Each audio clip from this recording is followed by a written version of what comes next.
It's Monday, March 4th, Tuesday, March 5th, if you're on the East Coast, across the pond, or down under. And this, my friends, is Spaced Out Radio. Hope you had a great day and night. I am your host, Dave Scott, broadcasting to you live from the Great White North on top of the snowy mountains of central British Columbia, right here at SOR headquarters. We welcome you to tonight's show, including Deep Talk Radio and Revolution Radio. If you want to take a listen to our archives, they are free for you at youtube.com/Spaced Out Radio. Just do old Davey the favor, hit that subscribe button. Our website is spacedoutradio.com, where we have a plethora of features for you. You can rock out to Bumblefoot, go shopping like Uncle Dale did at the Spaced Out Radio store, read up on Captain Shirk's SOR Newswire, and much more.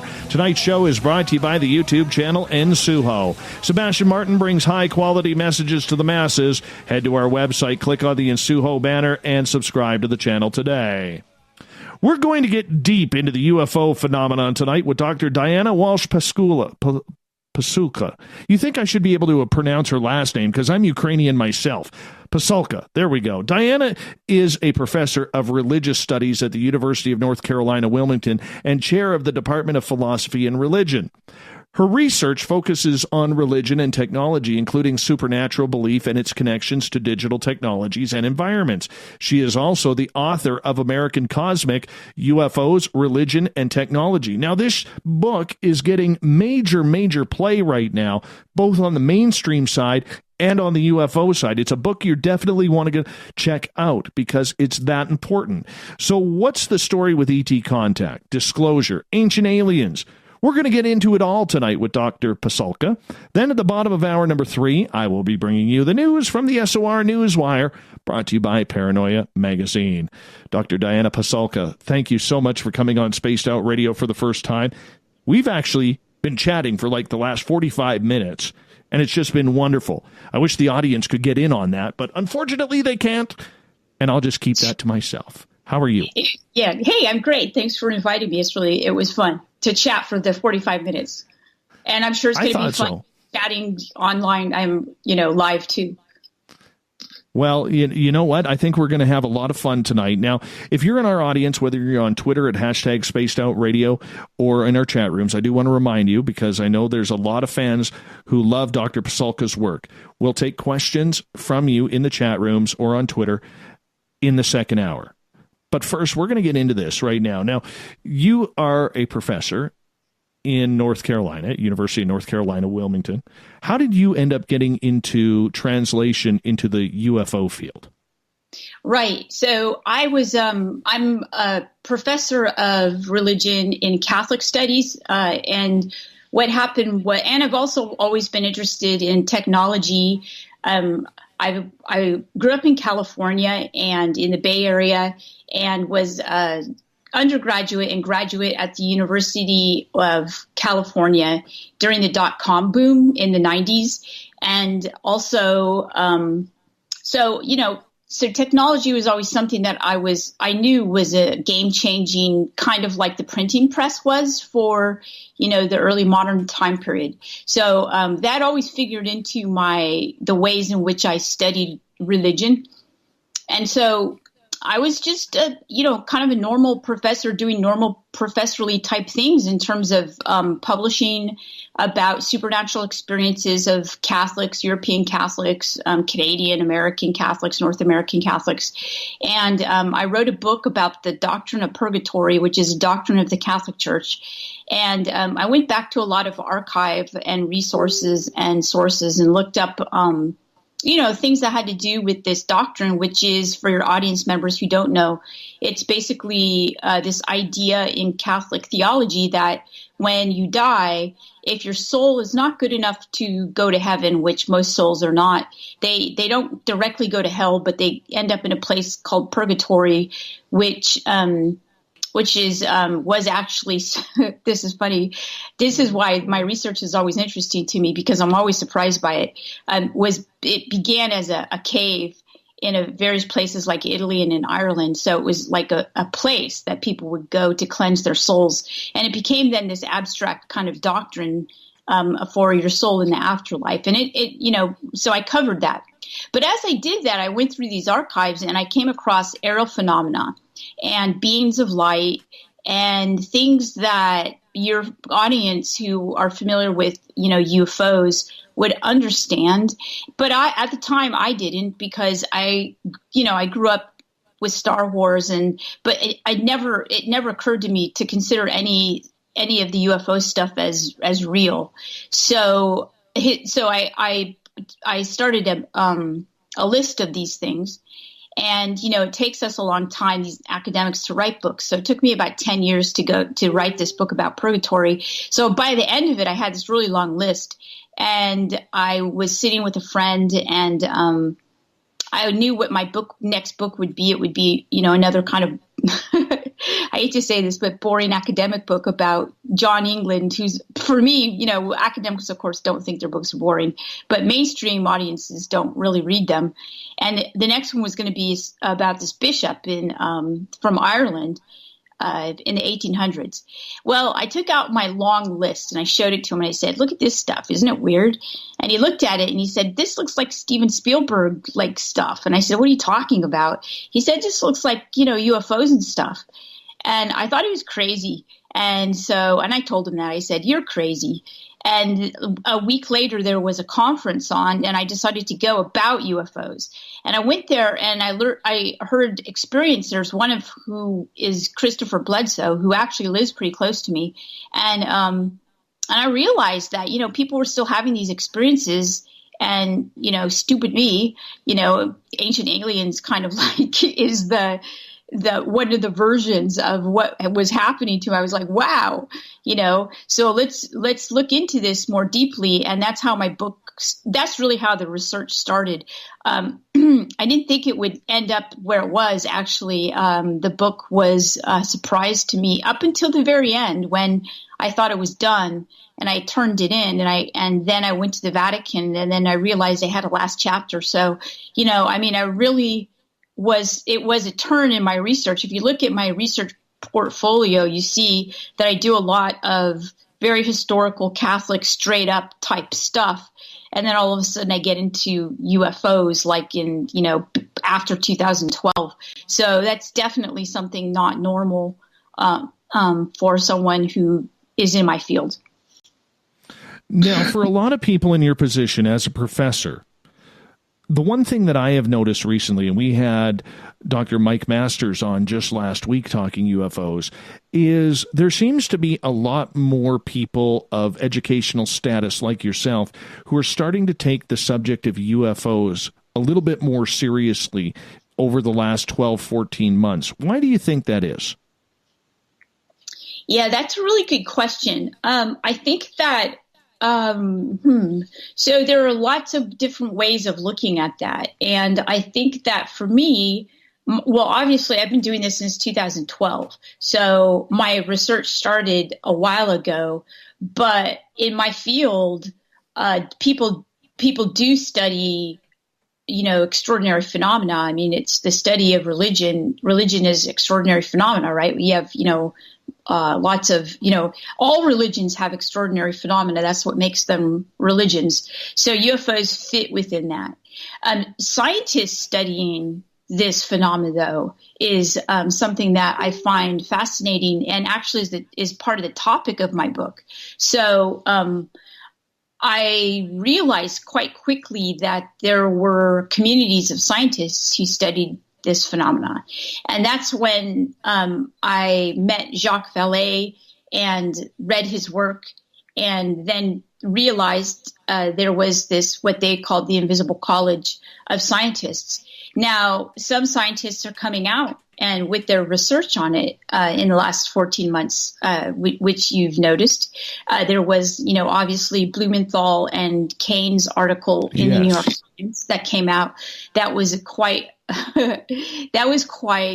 a big thing that happened last Christmas. So yes, it was.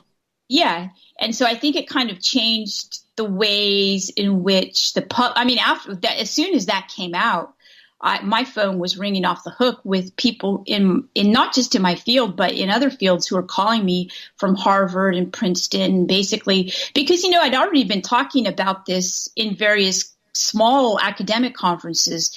And so finally, when it hit in the New York Times, they saw this, because they would say, oh, well, your topic was interesting, which is actually somewhat of an insult when you say that to an academic, But then when it came out in the New York Times, it gave it somewhat of a legitimacy. And so they called me back, and they said, wow, we really want to know more. And, well, for me, that was somewhat insulting. So I was like, well, you should have started studying this a long time ago and taking it seriously. And now you've got, journalists in the New York Times breaking the story. So, but a lot of people have been already, looking into it that are academics. There are lots of academics who have been looking into it. But a lot of times, Dave, what you see is that their books don't break into mainstream at all because they're academic books. And, academic books, Elaine Pagels, who wrote the Gnostic Gospels, said this, and I think she's right. She says, academics don't know how to write. They don't know how to write for the mainstream. They use their jargon. And, a person who's not an academic picks up an academic book. They think it's going to be interesting. It looks like it's going to be interesting.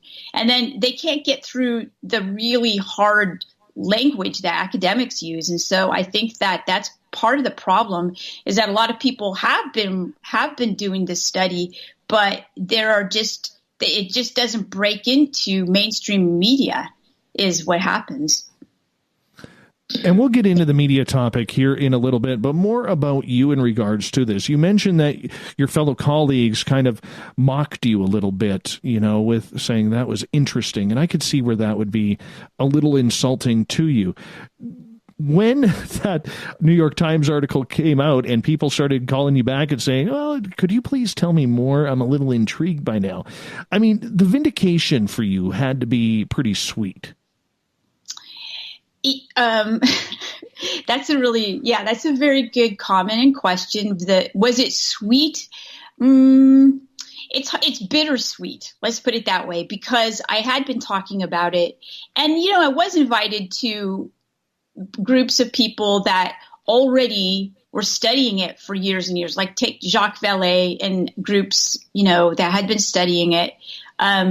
Robert Bigelow has his own, he's the billionaire who studies it. He has his own cadre of people who study it, and legitimate researchers, scientists who study it, but they're just not out there. They're not, and the academics just don't get that this is a whole, there are groups of people who are studying this. And so I think what I was trying to do is say, academics, friends, listen, this is being studied, but it's being studied undercover, and it's being studied undercover for these reasons. And I think academics are kind of like the general public. They think that, they believe the news and that type of thing. And they say, oh, well, wouldn't we have known about this? No, you didn't know it. And, now you can learn about it if you just do a little fact finding. And they just didn't do the fact finding because they were, academics are like other people. They get kind of stuck in their own field and they don't tend to go out of it. So I think then when, and we owe a debt to Blumenthal and Kane for writing that article and having the guts to do it. And then when it came out and the academics began to see that this is a field of study, even if it's not real, it's something that people believe in, then, we can legitimately study it is what. And plus, of course, there was the John Mack effect, which happened in the 1980s with the Harvard professor John Mack, who studied it and was, investigated by his own university. I mean, that chills academics as well. You have the threat of losing your job just for studying this topic. So there are various ways in which the topic has been suppressed in terms of its study, its legitimate study. And I'm not saying the ufologists out there are not legitimate. They're totally, there are some excellent researchers. I mean, Jacques Vallée has been doing this with methodologies that have been absolutely academic for years and years, 40 years. So it's been done, but I think that, the early days where there was, and I do say this in my book, I talk a little bit about it, the reports that came out that said, how do we, the government wanted to manage the perception, and they did. They managed the perception by debunking it. And I think that the debunking program worked, and look at how long it's worked. It's worked up until 2019, right? What was your thoughts when Harvard astronomer Avi Loeb came out, and to this day he is very, very vocal about the idea that both Oumuamua and potentially other alien-type craft are wandering around our universe right now, and he's been taking a lot of heat on having that idea, yet he is steadfast on his thoughts and his beliefs regarding UFOs and potential contact. Yeah, I think that's really refreshing. I opened my book with a statement by Bigelow, where he's giving an interview, I think it was last year, maybe it wasn't even that long ago. And the interviewer says, don't you think a lot of people are going to think that you're crazy? And he says, I don't care. I just don't care. He actually says something more intense than that, but we're on the radio, so I won't say what he says. But, it's a refreshing attitude of, I don't care if you believe me or you don't believe me. The fact remains, we don't know. And this could be this. And so I think that that's a refreshing attitude, and I applaud it, right? So, of course, I think it's really interesting. Now, do I believe what he believes? I'm not quite sure I do. Honestly, I don't know enough to know that. I am a scholar of religion. I'm not a scientist. I have talked to some of my friends who are scientists, though, about it. And some of them say that, yeah, absolutely, it could possibly be something like this from a civilization that is kind of, advanced, more advanced than us, lived longer, that type of thing. But some of them say, but the things that we're studying are things that are even like way weirder than these physical objects. Like what they're making are these physical objects that are kind of like us. We make these physical objects, we send them into space, we have, they do our, roving for us and that type of thing. They're like reconnaissance objects. But what we're studying is something like interdimensional or something really weird. So, I mean, there's layers to the weirdness of it. Dr. Diana Pisanka is our guest tonight on Spaced Out Radio. We are talking American Cosmic tonight. Diana, we only got about 4 minutes here before we go to break at the bottom of the hour, and I want to get into the whole part of the studies when it comes to UFOs. The last 14, 15 months, it has been an absolute train wreck with people trying to get information, people trying to get in the know, whether it's MUFON, To the Stars, people like Grant Cameron who are independent researchers. In your opinion, before we get too deep into things, are we close to finding any answers, or are we still skirting around the issue because the real answers are so buried deep inside maybe the hills of Area 51 or the Pentagon that it's just going to be impossible to get what we need? Wow. Well, I'm not sure how I can answer that in 4 minutes, but I could try to begin. And that could be something maybe we could take up, after we come back. I think that, I do talk about secrecy in my book. I open the book by calling, the first, the person who is the first chapter invisible. And, that it's kind of the, Jacques Vallée and Hynek also coined the term, after an early modern scientists who could be killed for studying what they were studying, the invisible college. But yeah, I do think that we have some interesting things that have developed. I do think we have some information. I also think that we can also say that there are, and I hate to use this term, but there are some known unknowns, right? So there are things that we don't know, but we know that they're there, right? And we just don't have enough information to understand them, but we certainly know that they're there. I mean, and also if you go to some of the archival, the archives of like the Air Force Archive, they have their own historians that do work on the history of the space program, our space program and Russia's space program. And they also say there are some programs that are classified and we just won't say what happened. And, they're still classified. So yeah, I mean, it's not like they're hiding that there's secret stuff. They're saying there is secret stuff. So, and that's part of the reason I got off of social media. I was getting so many questions from people about, what can be known? What do we know? And so I would show them the website and say, go there yourself and see it. I'm not making it up. They're basically saying, we won't tell you. And they're not hiding the fact that they're not going to tell us. They're blatantly saying, we're not going to tell you, and I'm not, it's like, don't get angry at me for saying it. It's something that is out there. And I don't think the military or is doing it on purpose. They're just saying, they have their own reasons. I don't know what they are. Do you believe then, as we got about 90 seconds, that the reason why you had to step off social media was because you were either becoming, lack of a better term, a whipping boy for the people who wanted more or didn't understand? Well, there were various reasons of getting off social media. One is that social media is an information, they archive information there. And a lot of people were asking questions that I'm not comfortable answering, but I'm also a nice person, so I would answer them. So I couldn't really trust myself on social media. So I figured the best thing to do is just to get off for now. I'll most likely get on in the future. I just thought that with my book coming out, it was best to get off for at least 6 months. Well, every now and again, we got to give ourselves a major, major timeout. And I don't blame you for that, to be blunt. I really don't blame you for that. Yeah, I mean, I'm kind of a person who's trained to be transparent. So if people ask me questions, I didn't want to put anyone in my book in jeopardy at all. So I thought it was the best thing for me to do.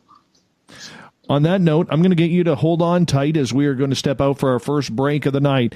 Author Diana Pisanka is our guest tonight. She is also an amazing educated woman. Amazing, amazing. She is a professor of religious studies at the University of North Carolina, Wilmington, and chair of the Department of Philosophy and Religion. American Cosmic is her book, AmericanCosmic.com, if you want to check out the website. Hey, during the break, when you're checking out websites, go to our website, check out our store. It's a good way to support this show with getting yourself a t-shirt, hat, or hoodie, or more. We'll be back with more Spaced Out Radio right after this.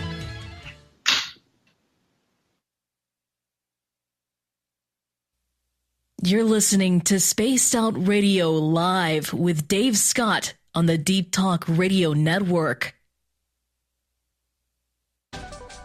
Are you tired of being blocked, shadow banned, or placed in jail for simply posting your thoughts on social media? Social Media Freedom can take care of that for you. Social Media Freedom is the newest and one of the best free new apps that allows you the freedom to post what you want, when you want.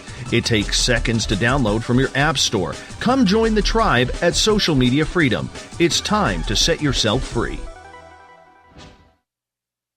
Did you know Spaced Out Radio runs 7 days a week? Hi there, this is Tessa Nicole Thomas, and I'm here to take you on a paranormal journey each Saturday and Sunday night. Why change the station when you have it all right here? Together, we'll hang out and share some strange and scary stories. And don't forget, we have Psychic Sundays as well, so come tune in Spaced Out Weekend. We get going at 9 p.m. Pacific, midnight Eastern, only at spacedoutradio.com, where we own the night. Hi there, this is Geraldine Orozco from San Francisco's Bay Area Meditation.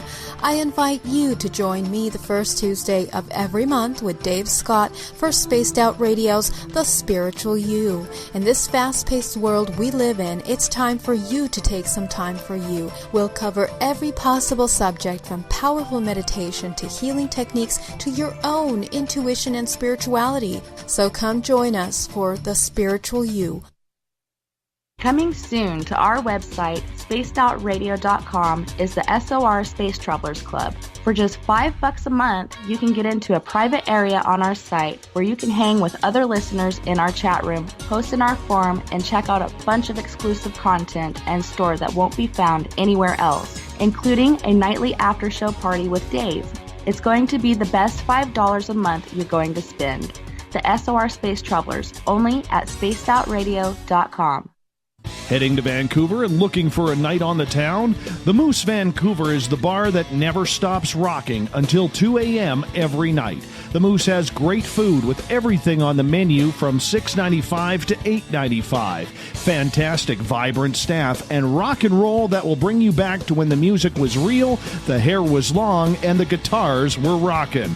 Get your party on at the Moose Vancouver, the official party bar of Spaced Out Radio. Hello, this is your guitar man, Ron Bumblefoot Thal, and I have to tell you, I love the response I get for Little Brother is Watching from Spaced Out Radio fans. It's amazing how music can inspire and make people think deeper about what's going on in the supernatural world. You can head over to my website, bumblefoot.com, to check out my music, my guitar workshops, my touring, even check out some of the hot sauces that I'm working on. And make sure you keep on listening, because with Spaced Out Radio, you know Little Brother is watching. We're bringing scientific thought to the paranormal. Hi there, this is Spaced Out Radio scientist Chris Cogswell. Join me, Chris Zuger, and Dave Scott the second Wednesday of every month, where we break down the who from the woo when it comes to everything paranormal. We'll investigate and try to bring sensible answers to those straight and sometimes outlandish questions people have. Hey, not everything has an answer, but we'll do our best. Listen in to Reality Paranormal only on Spaced Out Radio. Visit purpleplates.com today. For over 40 years, the Purple Energy Plates have been delivering amazing results for their many customers. Inspired by the great genius Nikola Tesla, the harmony, healing, and energetic effects of the plates have proven over and over to be beneficial and often miraculous to thousands of customers. Check their site for daily specials and choose from their many energy products. You won't be sorry. Visit them today at purpleplates.com. Are you intrigued by Paranormal Talk Radio? You'll love the new Paranormal Radio app from TalkStream Live. You'll find a great selection of talk shows covering UFOs, ghosts, strange phenomena, and much more. Download the Paranormal Radio app now and start listening to the very best in paranormal talk entertainment, including the network you're listening to right now, the Paranormal Radio app, free in Google Play and the iOS App Store. Looking for a place to advertise at a very reasonable cost? Look no further than Spaced Out Radio. SpacedOutRadio.com has an advertising tab that you can click to check out our daily, weekly, and monthly packages to play on the radio, or our website including social media. From commercial spots to banners, we have it all. Check out our competitive pricing today. Hi, George Norrie here. Are you ready for UFO Megacon, the immersion event? 7 days, 8 nights, 50 new speakers, UFO military witnesses, experiencer groups, skywatches, and so much more. Join me at UFO Megacon, March 24th through the 30th in Laughlin, Nevada. Truly the one and only new information conference of the year. Now check it out at UFOMegacon.com. That's UFOMegacon.com.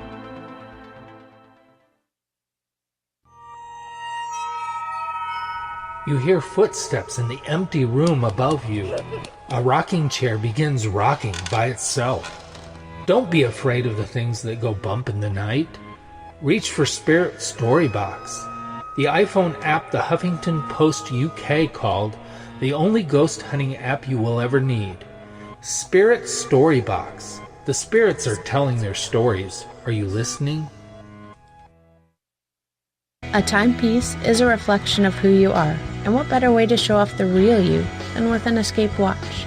Escape is a lifestyle brand accessorizing your days and nights. Choose to escape and create the life of discovery that you deserve. Dream, play, unite with your own personalized Escape watch. Head to escapewatches.com. There is no time like the present to enjoy your escape. Use promo code SMF2017 for your 20% discount today. So, you love talk radio? Then you'll love TalkStreamLive.com. TalkStream Live is always on, 24/7, with the best streaming talk shows. Find your favorite talkers and discover some new ones. It's free, readily available online or on mobile with any smartphone or tablet. Finding your favorite talk shows all in one place has gotten a whole lot easier. Just go to TalkStreamLive.com. Be sure to download the free apps from Google Play or the iTunes App Store.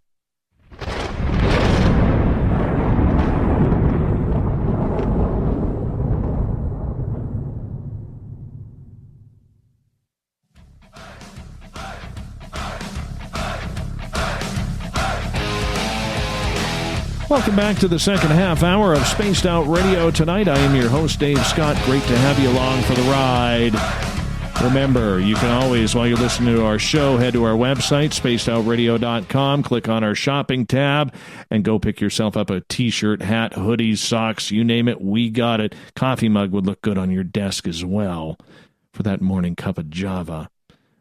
And all can be found at spacedoutradio.com. Great way to support this show. Tonight we are talking with Dr. Diana Pisanka. We are talking UFOs in her latest book, American Cosmic. We're going to get into a lot of deep stuff here tonight. Dr. Pasulka, welcome back to the show. Thanks, Dave. A couple of times in the first half hour, you mentioned Robert Bigelow. We have mentioned Mr. Bigelow a lot on this show over the last couple of years. And when it comes to ufology, I think, in my opinion, we don't mention him enough. What's your thoughts on Bob Bigelow and his role behind the scenes of ufology? Well, I think he's one of the people that is, he's not out there a lot. He did that interview, and he's not, he doesn't have an entertainment business in any way. What he does is he actually makes very well done space habitats, and Bigelow Aerospace is completely respected. He's done a lot to fund the research, and I think that's his obsession, and he's made a lot of money in order to do that research. So you got to give the guy some credibility here. Now, I don't know him. I have friends who do, and I know people who work with him. I think that he's probably one of the people out there who is doing this kind of, he's well known because he's out there. He's got, the company, he's a billionaire, and he believes, and he's out with his belief. But other than that, he's not ostentatious about it. He's not out there,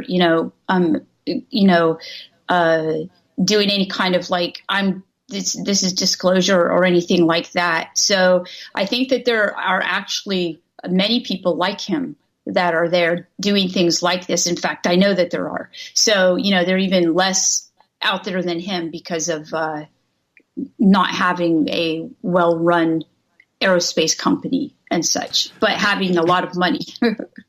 Should we be paying more attention to what he states? Because, let's face it, he's put the money into it. He has talked openly and publicly about it.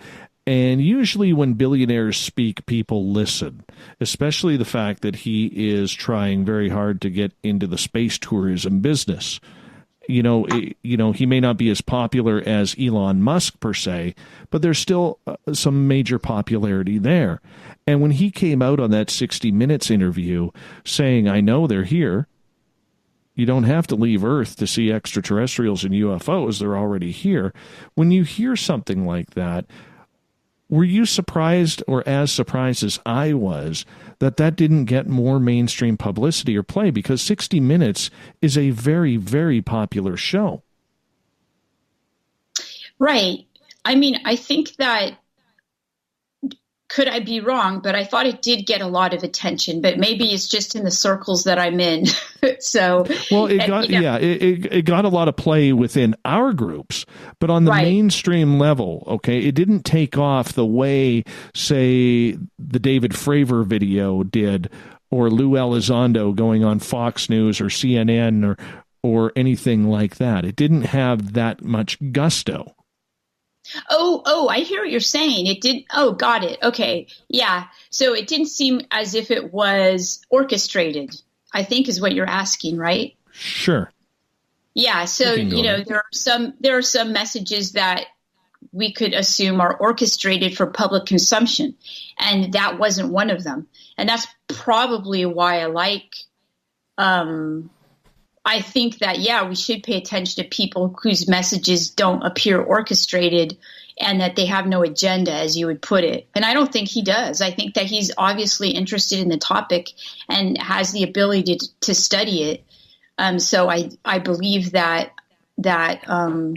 those are the kinds of people. I think that we should be careful of how it's presented to us. And if there's a lot of hype behind it, I think that's a red flag. I mean, I agree that there's a lot of hype with my book, but that wasn't orchestrated. I'm an academic. So in fact, my press it was almost as if they did an anti-campaign against my book. They didn't do a lot of I'm not criticizing my press, but, it's out there on a lot of like literary people picked up on it. They liked it. And, I think that was a surprise for my press. So they didn't quite get that there was as much interest in the topic as there is, or maybe they did get it. But there wasn't, there was no like press release or anything like that, or, anything. And, I'm, like I said, I'm an academic writing a book. It is an academic book, but a lot of people have picked up on it that aren't academics or even in my discipline. So, so I think we need to pay attention to people who are not agenda driven. Like, this is the way it is. These are what, these are what they are, and this type of thing. And I do spend a lot of time in the book talking about people who are, like the scientists that I worked with. They're scientists. They were like, let's figure this out. I don't understand it. And so it was more questions that drove their research. It wasn't let's get funding to drive our research, because, I hate to say it, but academia is like that too. There's a lot of, what money can we get for our research? What kind of, and that's why when you ask the question about when the academics started to call me after the Leslie Kean, bombshell, they were basically looking to get money to study the topic. They were like, maybe we could have, maybe we could do some kind of center here at this university and get money to do this and stuff. And, that wasn't really how I started my study. I started because I was interested and I saw these patterns. And so that's why I say it was bittersweet. So there is an agenda at times. And I think that the public needs to be aware of that's why I thought it was refreshing when he came on 60 Minutes and said, I don't care what people think. It's not going to change the reality. I liked that. And that's why I put it in my book. I thought it was refreshing. That was a very big power line right there. But, you look at it, there have been some major big names come out and talk UFOs. John Podesta, another one, whether you love him or hate him, it doesn't really matter. But he still came out very publicly about it. He pushed for it with Hillary's campaign as well. We've had movie stars, musicians, politicians all come out. Look at Senator Harry Reid right now, who is pushing Congress to study this a little bit more. And the funny part about it is, when it comes out of Nevada, it always seems to be stuck on two people. Number one, it seems to be stuck on Harry Reid, and number two, it seems to be stuck with Robert Bigelow. And this always makes me believe, and I don't know how right I am, but that the two working together on this are two of the biggest power brokers in the field of ufology, and you really can't get anything done without either one of them. Well, see, that's the thing, is that I think that probably things are being done, but I think that that there's so much secrecy. That's why we call it the UFO Fight Club, right? Because they don't talk about it. And I think that there's more being done than they even know, frankly. If they're going to go and they're already going to ask Congress, how do they know Congress isn't already, how do they know there's a lot of money that's being spent that we don't understand where it's going? What if it's going there? Could very well be. They're just the ones who are somewhat public about it. It might be public. Yeah, if they're public. Well, that's my point. A little bit in the book is, well, not a little bit. I mean, it starts out by saying that if people are talking about it, I'm wondering how much they actually know about it. Well, I mean, that's the $1 million mystery right now. The one thing that we do know is that whether it's groups like MUFON or To the Stars Academy, there really seems to be a real control of what is going on in the press. And it's funny because I had a big debate, a good conversation. I shouldn't call it a debate, but a very spirited, good conversation with a number of individuals on Twitter in the past few days in regards to whether or not groups like To the Stars or MUFON are trying to control the media and the message with whom they talk to, who they grant media requests to, and who they do not.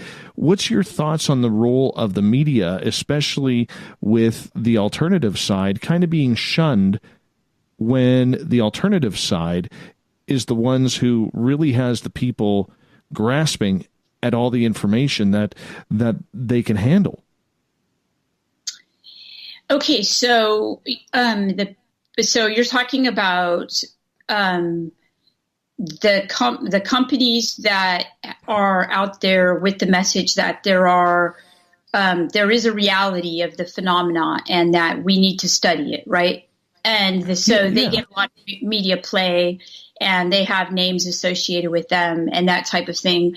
And then there are kind of rogue reporters who aren't given the same kind of status. Well, and they don't have, well, I can give you an example on that. Okay. And I'm going to pick on To the Stars Academy here for a second. And I always would like to preface this. Look, I may not be the biggest supporter of To the Stars on a personal level, but I am someone who gives credit where credit is due. They have brought a lot of great information forward to people, and they've been able to finally break through that media, mainstream media stigma that has been around for decades. And they're finally getting this subject taken seriously, which I think is great. However, there are a lot of media outlets, this one included, others who are friends of mine who host shows at this exact same time, who have not been able to get a media request through to either of or anybody on To the Stars, to be honest with you. And the way I look at it, when you pick and choose who you are going to speak to on the narrative, I think that's dangerous, because the minute you open up your eyes to the public, like they did on October 11th, 2017, when they announced the To the Stars Academy publicly in a press conference where there was no press, I find that very ironic. And that was probably the first red flag that I had with this group. And I'm saying on a media side. I don't care about anything else. I'm just talking on a media side here, Diana. Right. Yeah, that's a really good question. I do answer this question in my book, and this is how I answer it. Is, remember, my book is also about religion. And so I basically say, and the tradition I know most about, but you could also say this about Buddhism or other religions, traditional religions, basically, like Christianity is the religion I know most about. And in its first few hundred years of being developed as a religion, Jesus was Jewish, right? So he wasn't really out to start a religion. What he was doing, he was a reformer of Judaism. And he was in a really bad situation because Jews at the time were being oppressed by Rome. And so, there were a few Jewish sects of which the Jesus movement was one. And so he had his narrative. And so he, though we don't have anything he's written, he had disciples who wrote down, 50 years, 100 years after he died, what he said.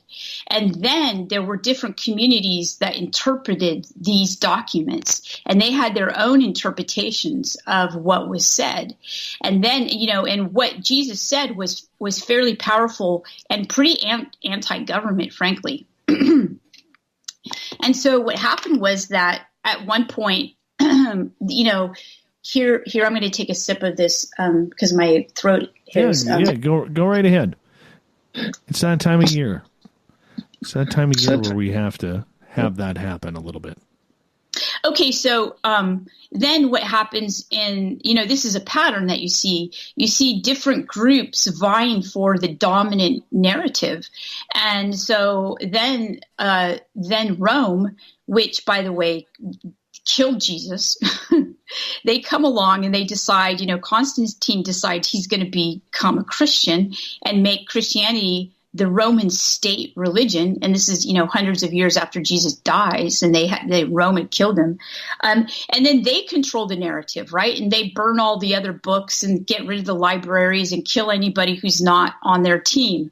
And so what you have here is you have now what they call a universal, Roman Catholicism, the universal. And by the way, I happen to be Catholic. So, the universal narrative, I'm not saying that that's the narrative I abide by, but it's what they did was they took the message, which looked quite different from the original, and they basically controlled the media about it. So what I'm saying this in the introduction to my book is I'm saying what we see here is we see the vying, exactly what you're talking about, Dave, the vying for the narrative of this new religiosity, this new form of religion.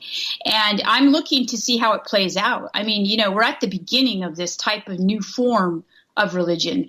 And it's not really although there are players like experiencers or, To the Stars Academy, or there are players in the field. We don't really yet see kind of this major narrative unless you look to movies. And I think that's why we look to, media as a way, because media is what spread Christianity back in the day. And we're not talking about, of course, computers or anything like that.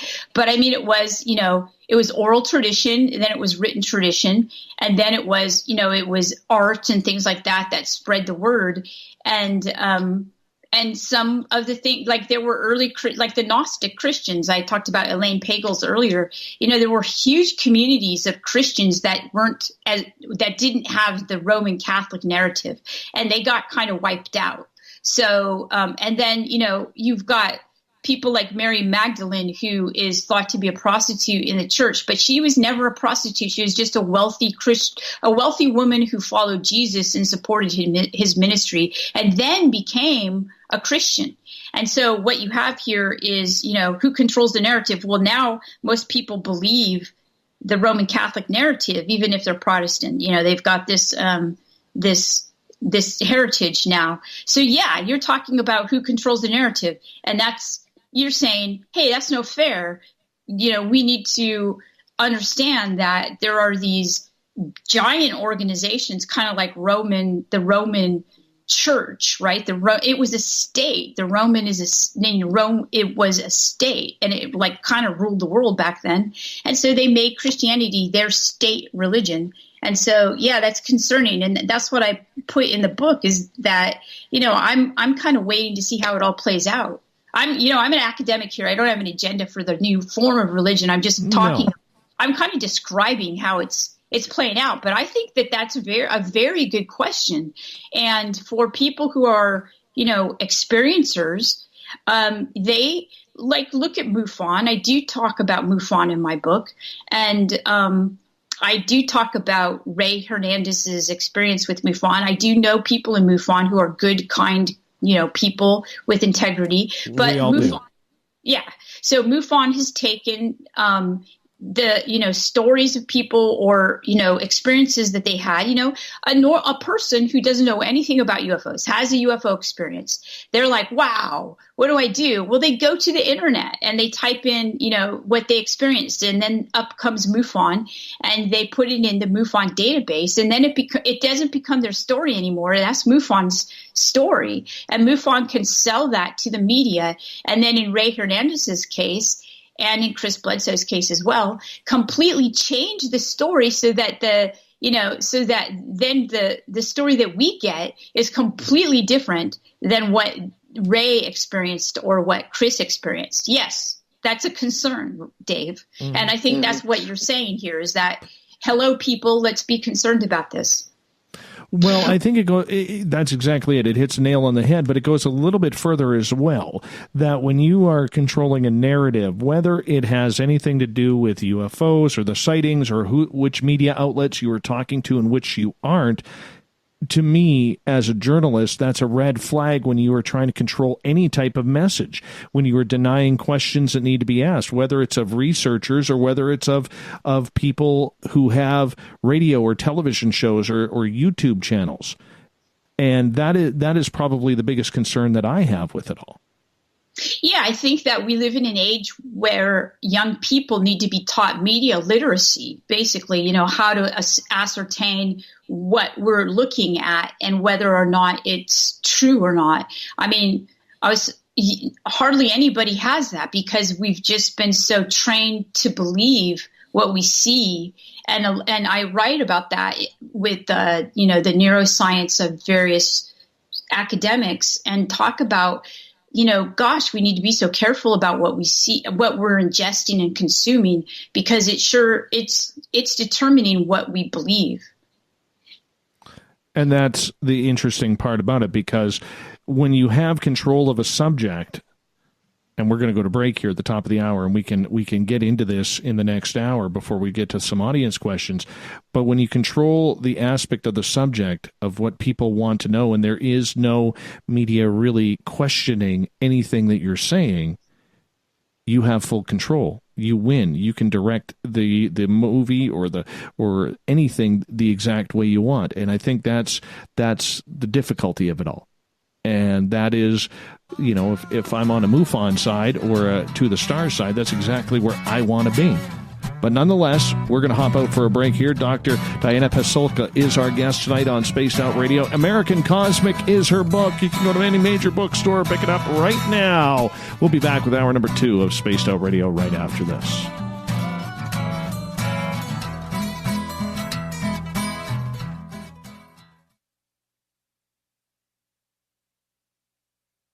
Looking for the stories of the strange and weird that you will find hard to find anywhere else?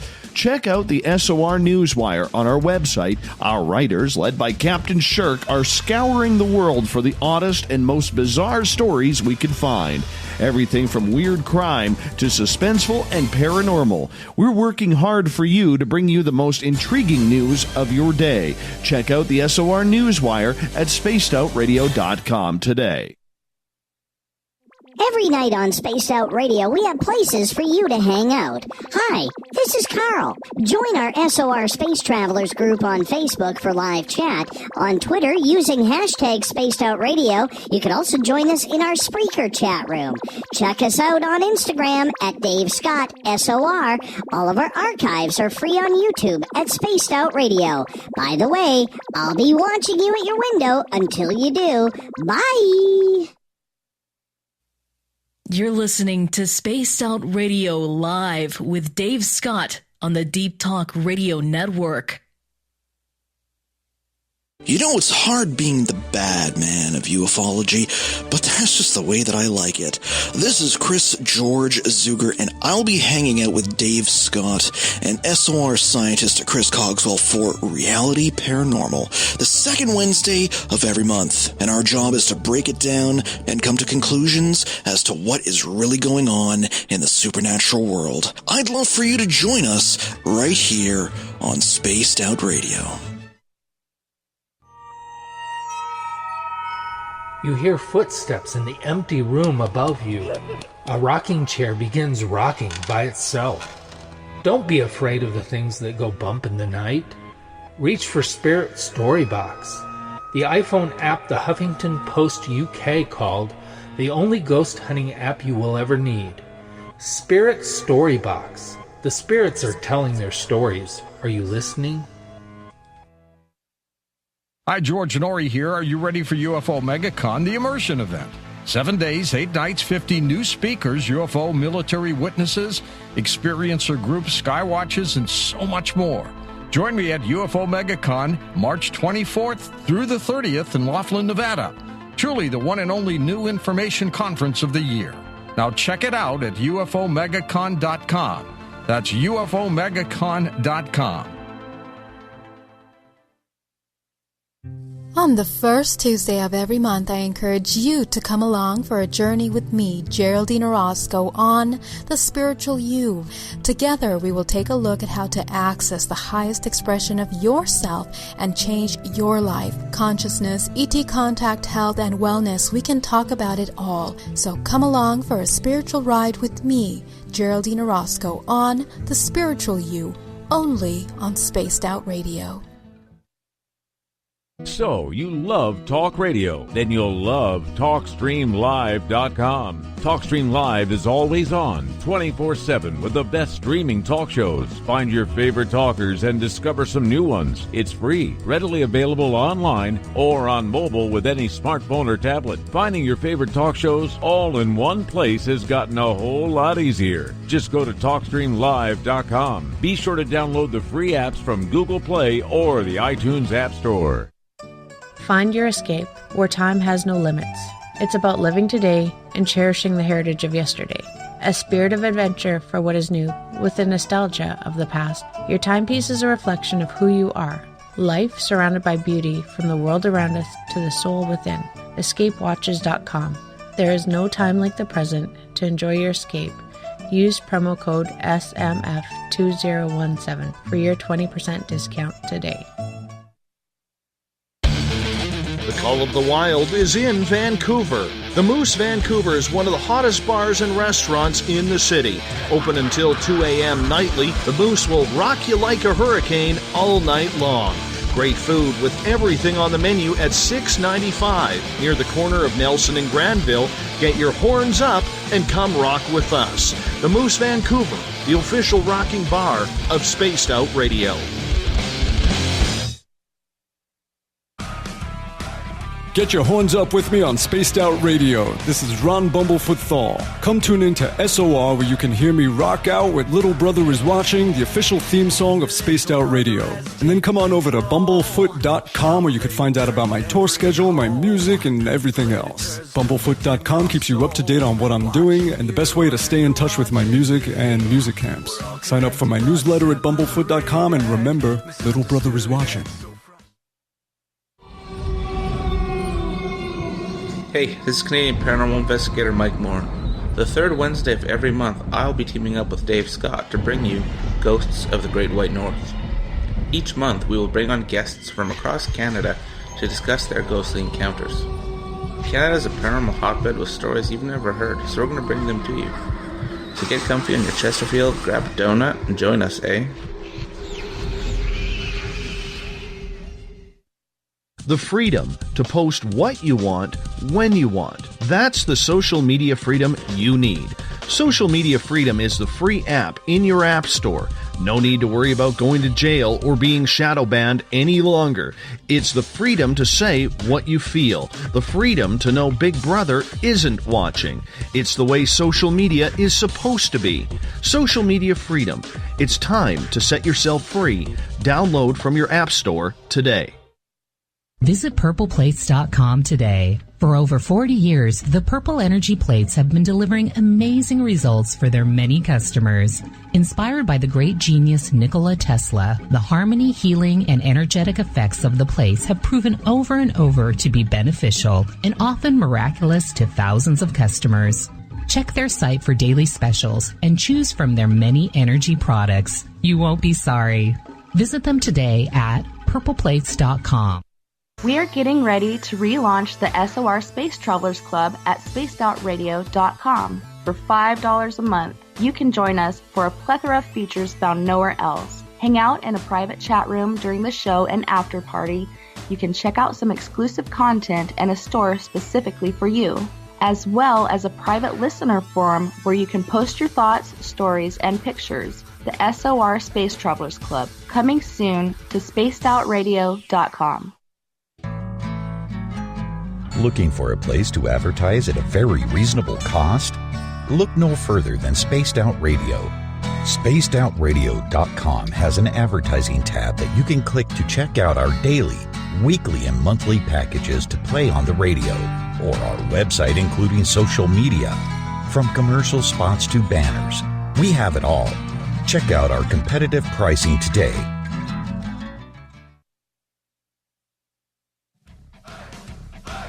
You're listening to Spaced Out Radio with Dave Scott. Follow Dave on Twitter at Spaced Out Radio and on Facebook, Spaced Out Radio Show. Welcome back to hour number 2 of Spaced Out Radio tonight. I am your host, Dave Scott. Great to have you with us. Tomorrow night on the show, Geraldine Orozco is back with The Spiritual You. We get going at 9:06 Pacific, 12:06 a.m. Eastern at spacedoutradio.com. We welcome back everyone listening in on our terrestrial affiliates, KDUN, AM 1030 in Reedsport, Oregon, KZFX 93.7 FM in Ridgecrest, California, WQEE 99.1 FM in Noonan, Georgia, and UPRN 107.7 FM in New Orleans. And on the digital side, hi to everyone listening in on Revolution Radio and Deep Talk Radio. Don't forget, you can check out our archives at youtube.com/Spaced Out Radio. Just do old Davey the favor, hit that subscribe button. The Desert Clam has set the password for tonight in the SOR Space Travelers Club. Brobdingnagian. Brobdingnagian is your password. Make sure you use it wisely, Space Travelers, as the Clam sets the password each and every night right here on the mighty SOR. Our website is spacedoutradio.com, where we have a plethora of features for you. You could rock out to Bumblefoot, go shopping right now at our Spaced Out Radio store. It's a good way to support this show. And, of course, you can also read up on Captain Shirk's SOR Newswire and much more. Tonight we are talking with the author of American Cosmic, Dr. Diana Pasulka is our guest tonight on Spaced Out Radio, and we're getting into everything from religion, UFOs, how they tie together, maybe even throw in a little bit of disclosure as dessert. Dr. Pasulka, welcome back to the show. Thank you, Steve. No problem. No problem. Now, right before the break, I was asking you about the medium basically being the message, and when you can control the medium, you can control the message. Do you think that's happening in the field of ufology right now, whether it's MUFON, whether it's To the Stars, whether it's Harry Reid or the government in general? Yeah, I do. I use that analogy to early Christianity to talk about how the message gets controlled. But, I don't think it's I'm not going to suggest that it's nefarious controlling. I think that just people have their ideas and interpretations of what it is. And if they have a large enough platform, they're going to be the ones to control the message. Now, we do know from declassified documents that in the 1950s that there was a program to control the message. And so we know that it has been managed. Is it being managed now? I don't know. I think that we as consumers of media, we have to be careful. There's a lot of different types. I actually learned this when I was doing work on The Conjuring about how movies get made and the ways in which cognitive science and neuroscience is used to form our opinions of things. So I think that we have to be really careful because we are engaged with media intimately, and there's cognitive marketing now. The ways in which marketers are using neuroscience to influence unconsciously culture, behavior of buying culture and our purchases. So I think that we should be pretty literate about this and teach our kids, teach ourselves how to think twice about what we're looking at, reading. That's basically what I'm trying to say in the good portion of my book. I think I start with Scott Brown's In the Field, where they're basically trying to bring some sanity to the whole culture of looking at, kind of consuming images of UFOs. And they're talking about CGI, computer generated imagery and Photoshop. And, it's funny because one of the first blogs I wrote with Jacques Vallée, where we discussed big data and, methods of studying UFOs, this has nothing. I'm not trying to say anything bad about the press, but the press didn't know. They, were talking about this. And then for the image, they used this, this fake UFO image. And it's just ironic because I neglected to tell them that we were basically saying, let's not do this. And then they did that. And so it took about a week to get it down and to explain why it was something that we didn't want up there. So it was kind of funny because people just don't assume, that we need to really think about the kinds of things that we're putting out there. So, yeah. One final question on the whole media side. Is it dangerous when it happens? Because I don't think a lot of people out there are taking that message very seriously, that if you have somebody who is trying to control the narrative, especially on a hot button topic like UFOs, everybody loses. Everybody is affected, whether you have an interest in this or not. Some people don't lose. Some people are enriched by it. What do you mean by that? I mean, if you look at the tradition of the history of religions, you'll see that a lot of people make a lot of money from managing the message of these kinds of spiritual events. And so I think that's what consumers need to understand, is that some people are being enriched monetarily by the message. And, that's most likely why it's happening. All right, let's move on to some audience questions here. Let's start with Uncle Dale. And we never know if it's Uncle Dale or his mustache who are asking the questions because they're both brilliant. And he is saying, let's get into the UFO religion connection. Do we see UFOs in the Bible or religious processes manifesting as UFO? What is the connection? Okay, that's a really good question. And I think that's the kind of like the ancient aliens question. And I actually have written an article about that and published it. So that's, again, all my articles are free online, and they're published on this website called academia.edu. And you actually need a password to get in there, but it's free. So this article, what I did was I answered that question. I'm not necessarily saying.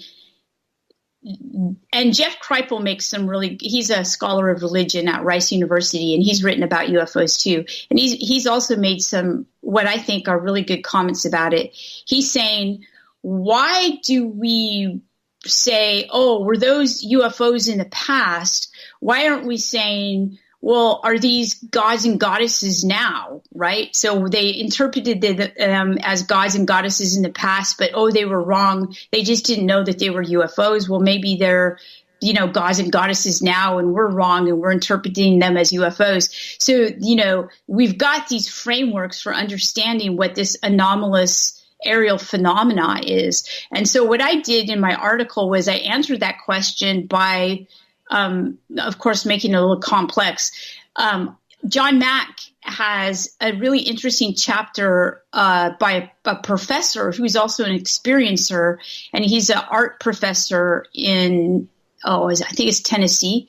And he basically, his name is Carlos Edward, or Edward Carlos. He goes by the name of Carlos. And I went to interview him one weekend, he and his wife. And I spent 3 days with them and talked a lot.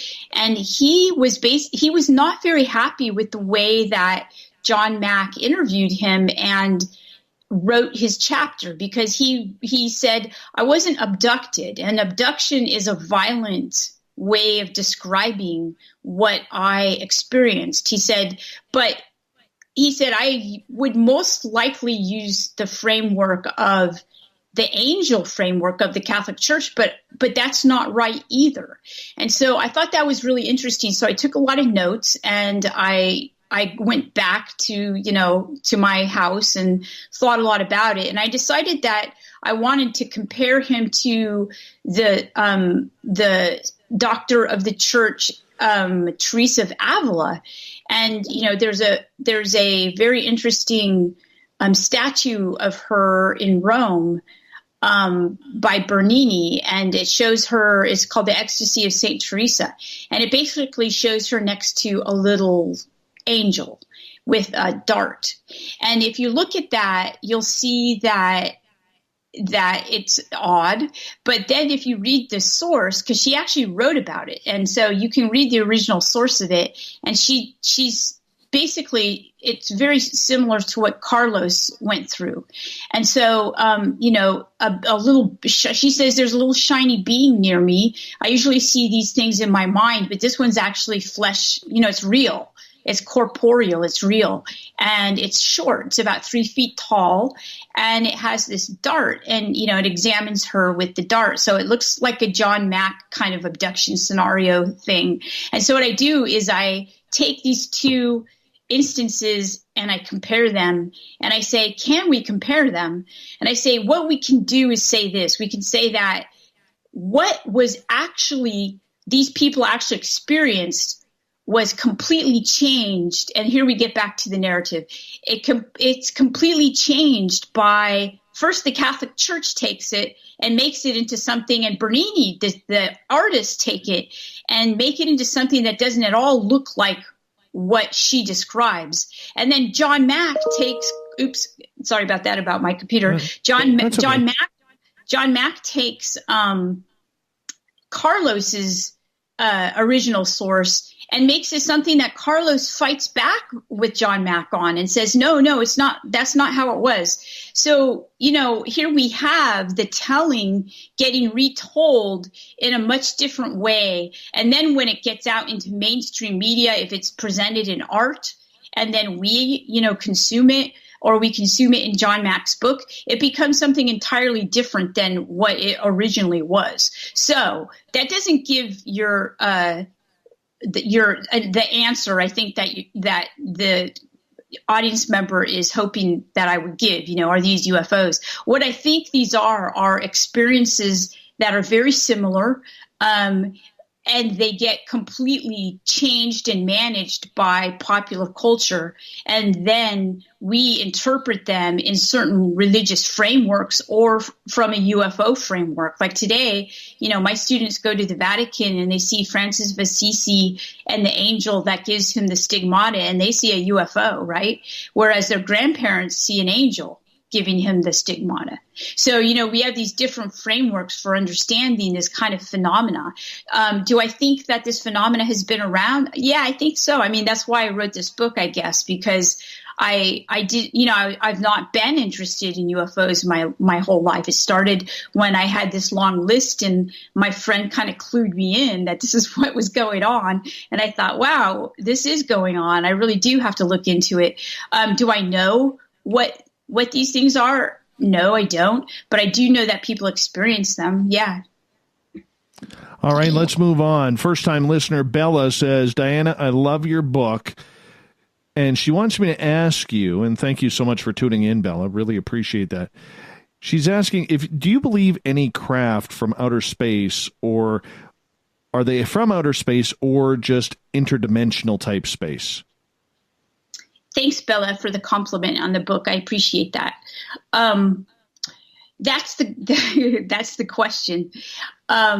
So when I went to the desert with Tyler and James, both scientists, both successful scientists, and then the subsequent analyses of the parts, the artifacts that were found there, and other analyses, other people have come to me and said, well, these are analyses that we have of parts too. And the thing that struck me most was that they can't answer that question. So they can't, that what they can say is that these things are so incredibly confounding to them that they don't know how they could have been produced. So now so that's what, you brought up the Harvard professor that suggests, that we've got these things floating about in space that are creations that are not, they're creations. They're created by someone, right? Or something. So I think that you've got probably, a variety of phenomena, right? That's out there. And the things that Tyler and James are dealing with are different than the thing that the Harvard professor is talking about.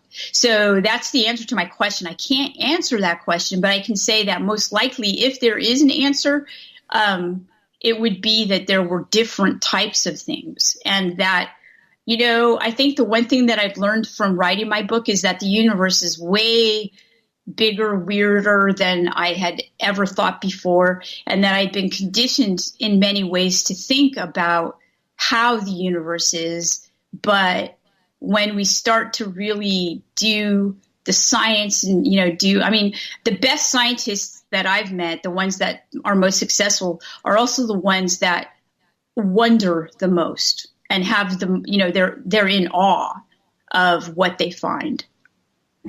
All right, let's move on with the questions from our audience. This one comes from Mr. Baker, and he is asking, recently you had an interview with Whitley Strieber about American Cosmic. Apparently this interview was reviewed by security personnel and subsequently not cleared for release. What is your thoughts about what happened there?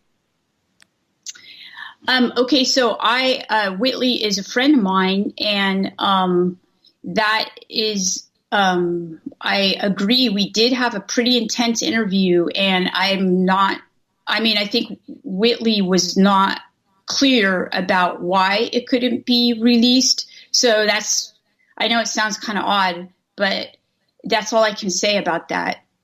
It's, we had Whitley, let's put it this way. Whitley is extremely bright and intelligent and saw things in my book that even I did not see.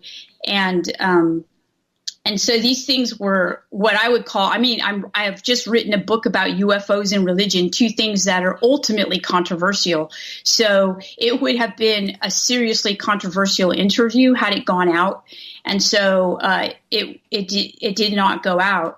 And Whitley did do a really great, in fact, I did listen to Whitley's analysis of my book instead of the interview, and thanked him for it and said it was really probably way better than the interview, because in the interview he asked such very direct questions, and he picked up on a lot of things in the book that that I had originally got into but didn't get into them very well, so they were edited out. And so he got into those, and he's such a better writer and speaker than me that he was very articulate about it, and it was a little bit shocking. So I think the whole interview, I go into shock a bit. And so it wasn't in any way, it wasn't a very good interview. So his analysis of the book is much, much better than the interview. Yeah. All right.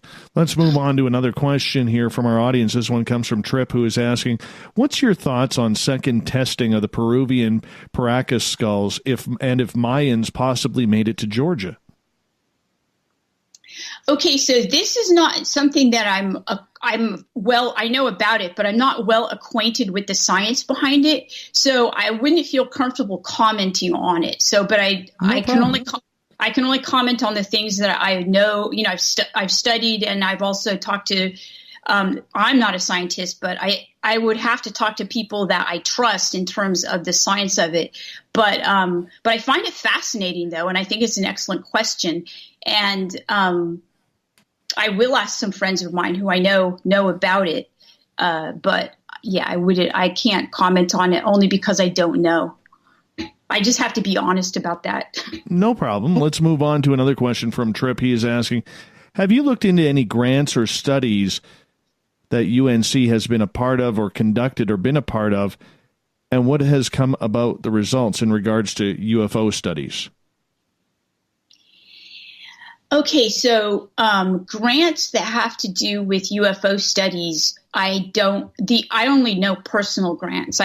From people that are independently wealthy and interested, and I don't know. This is really an interesting question, actually. When I was at the Vatican's observatory, which is their space observatory, it's not part of the Vatican, but it's outside of the Vatican in Castel Gandolfo. It is part of the Vatican, but it's not in Rome. And it's at their observatory. And they have this archive that has a whole section that's about, 10 feet by 20 feet. And it's called Extraterrestrial Research. And what I found was that there was a lot of federal and institutional, like Harvard and such institutional grant money going to researching extraterrestrial life. And some of it, and I took pictures of a lot of it, like intelligent extraterrestrial life and stuff like that. But it all stopped in around the 1980s, like at the end of the 1970s and early 1980s, and it became different. And then it seemed as though the funding either dried up or became astrobiological, like let's study astrobiology. And that's where the money is. So when I got back from the Vatican, strangely enough, I was invited to apply for a chairship that was funded by NASA and the Library of Congress. And it was an astrobiology chair, but they were interested in the religious aspects of, life, not necessarily intelligent life, but life on other planets and things like that. So the grant money is not in looking at the parts like the Bigelow artifacts or anything like that. The grant money right now is looking for habitable planets and water and, that type of thing, where we maybe could possibly go off planet if we have to, or, explore and things like that. So that's where I saw the grant money. Now, why that is, why there was that abrupt shift, I thought was interesting. I didn't have a lot of time there. I was only there for about 4 days, so I couldn't really go into it or even ask the director about it, but who may or may not talk to me about it anyway. So I thought that was interesting. So right now, no, there are grants, but they're not grants to study the type of UFO things that I talk about in my book, right? They're grants to study. In fact, there was the article that came out by Dr. Gary Nolan, or actually it was about Dr. Gary Nolan, and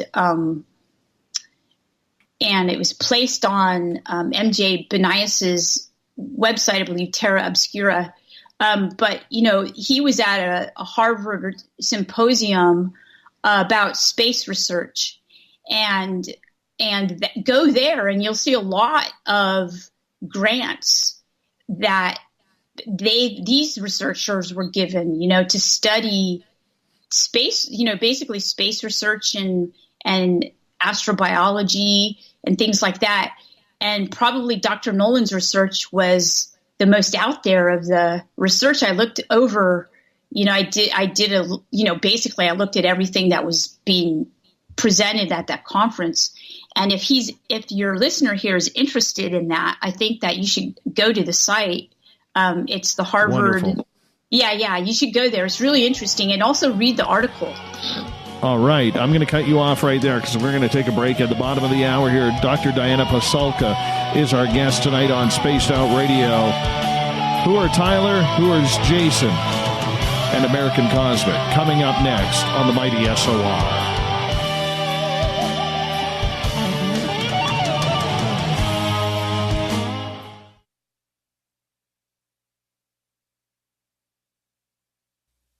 You're listening to Spaced Out Radio Live with Dave Scott on the Deep Talk Radio Network.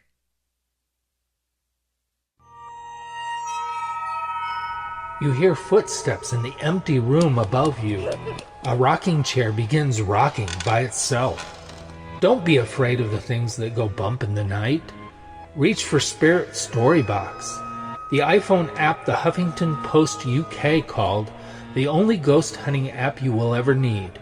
Spirit Storybox. The spirits are telling their stories. Are you listening? Heading to Vancouver and looking for a night on the town? The Moose Vancouver is the bar that never stops rocking until 2 a.m. every night.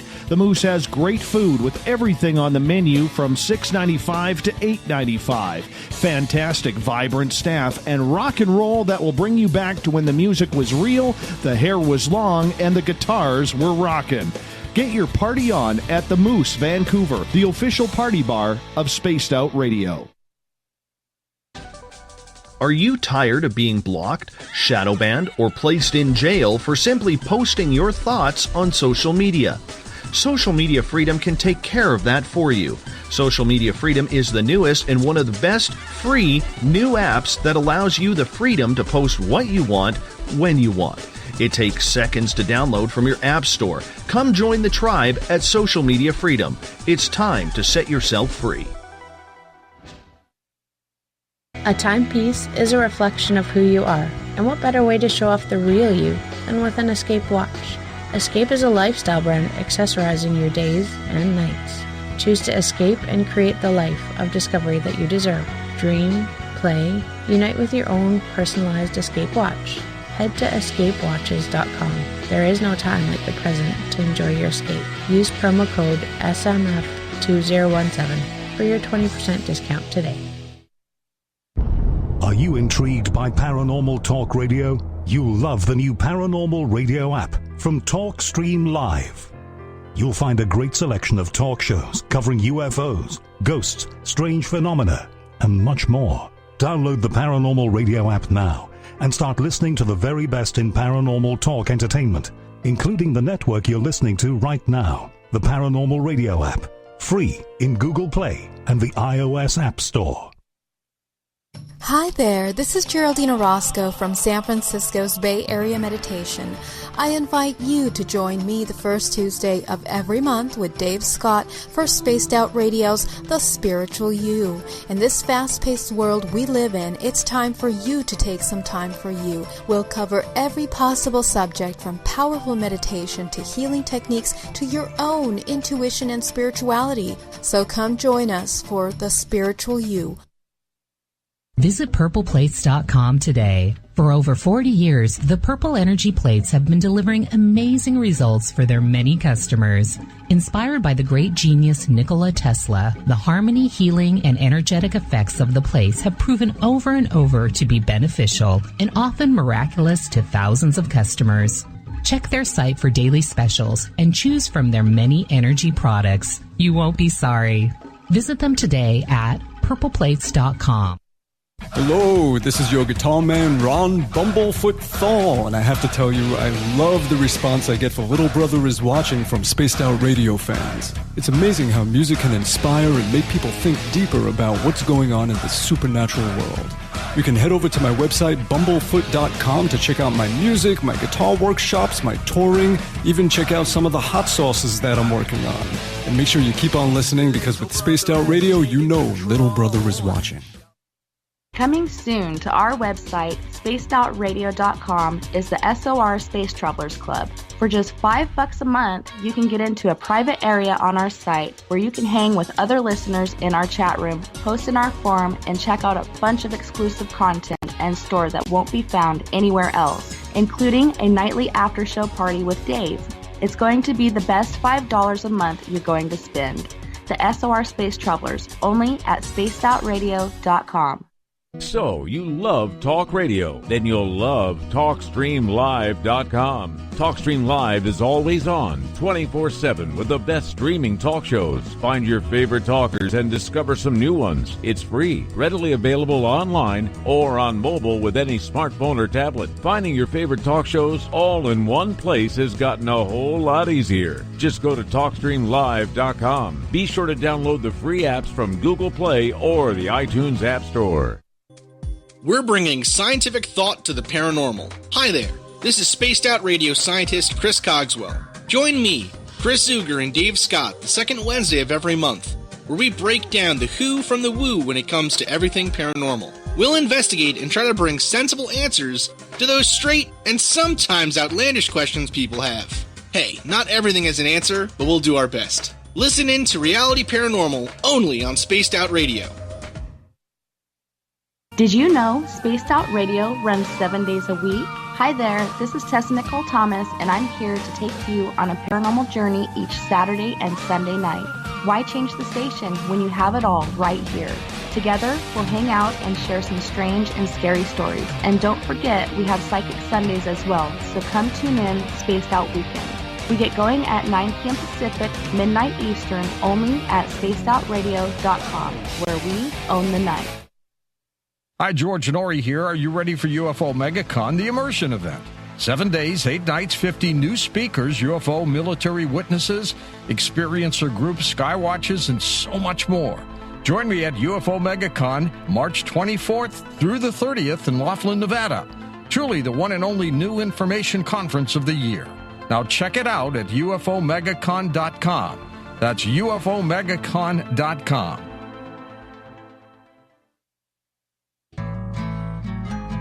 Looking for a place to advertise at a very reasonable cost? Look no further than Spaced Out Radio.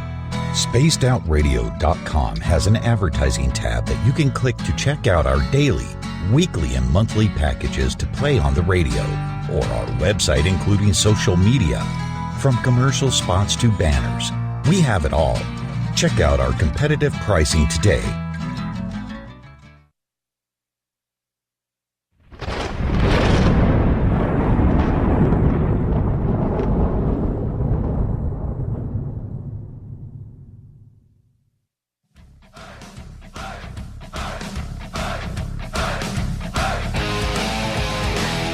We passed the halfway point of Spaced Out Radio tonight. I am your host, Dave Scott, sitting in the captain's chair of SOR headquarters right up here in the frozen Canadian tundra. Glad to have all of you with us. Remember, it's always a good time while you're listening to this show to pop on over to our website, spacedoutradio.com, click on the shop banner, pick yourself up a hoodie, a hat, t-shirt, socks, whatever you need, maybe a coffee mug or more, by going to our store. Go to spacedoutradio.com. Pick up your swag today. It's a great way to support this program. Tonight we are talking with Dr. Diana Pisanka. She has a great book out called American Cosmic, can be found at any major bookstore out there. Diana, welcome back to the show. Thank you so much for being with us. Absolutely. I want to get into your book because you have two big characters in there. Now, their names are incognito, named Tyler and James. Yes. What do we know about them, and how do we know that they're giving us really good information? Let's break it down from the beginning. Sure. So, all right. Well, Tyler and James are real people that other people know. In fact, the people who've blurred my book know who they are. And I've known them for years now. And James is a well-known academic. So, and his, as an academic, you know, what can I say other than that? He has a lot of, he's won many grants, has a lot of peer-reviewed articles. He's one of the top scientists in his field. Tyler is has worked for the space program and is also what I call a technopreneur, somebody who uses technology and is an entrepreneur and creates biotechnologies. And he's got companies and things like that are legit.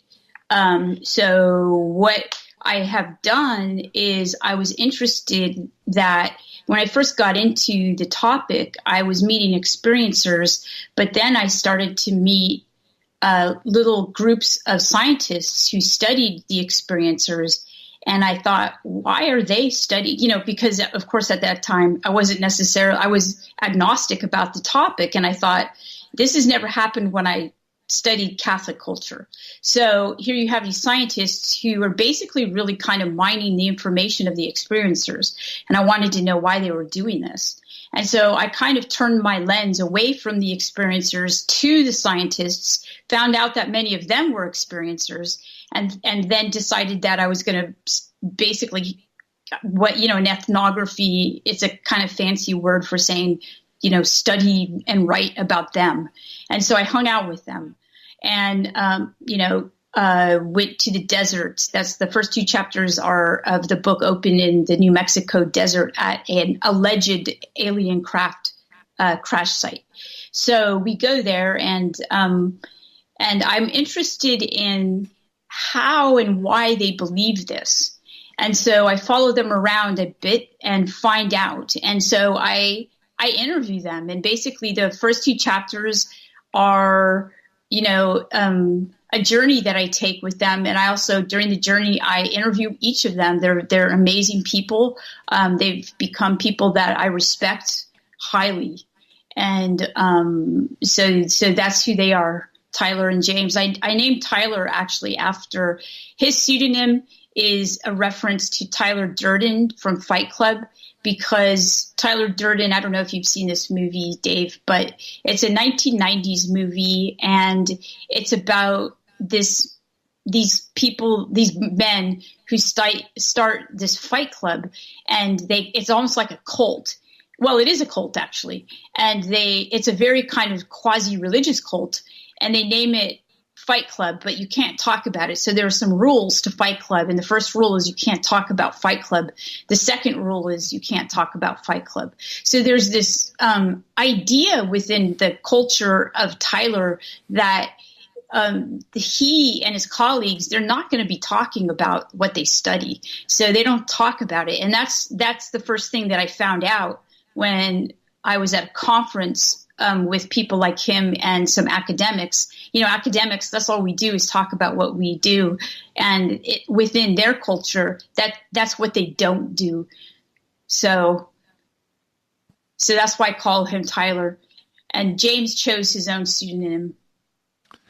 Now, when I look at these two guys in this book, they give some very pertinent information as to what is going on. Why was it important for you to bring out their stories?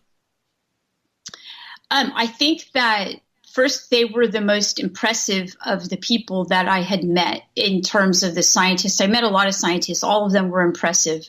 But these guys were impressive for different reasons, and they each have a different research focus. And what I wanted to do, first off, you have to understand that Tyler actually reached out to me and was interested in my work. And he's not the first of the kind of scientists who study the phenomena to reach out to me. I have had in the past, like I wrote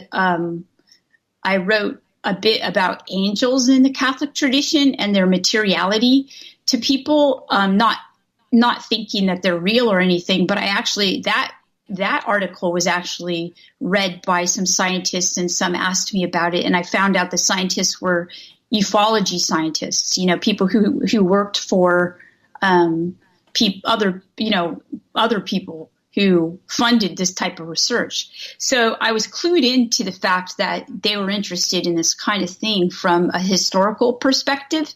And so he reached out to me.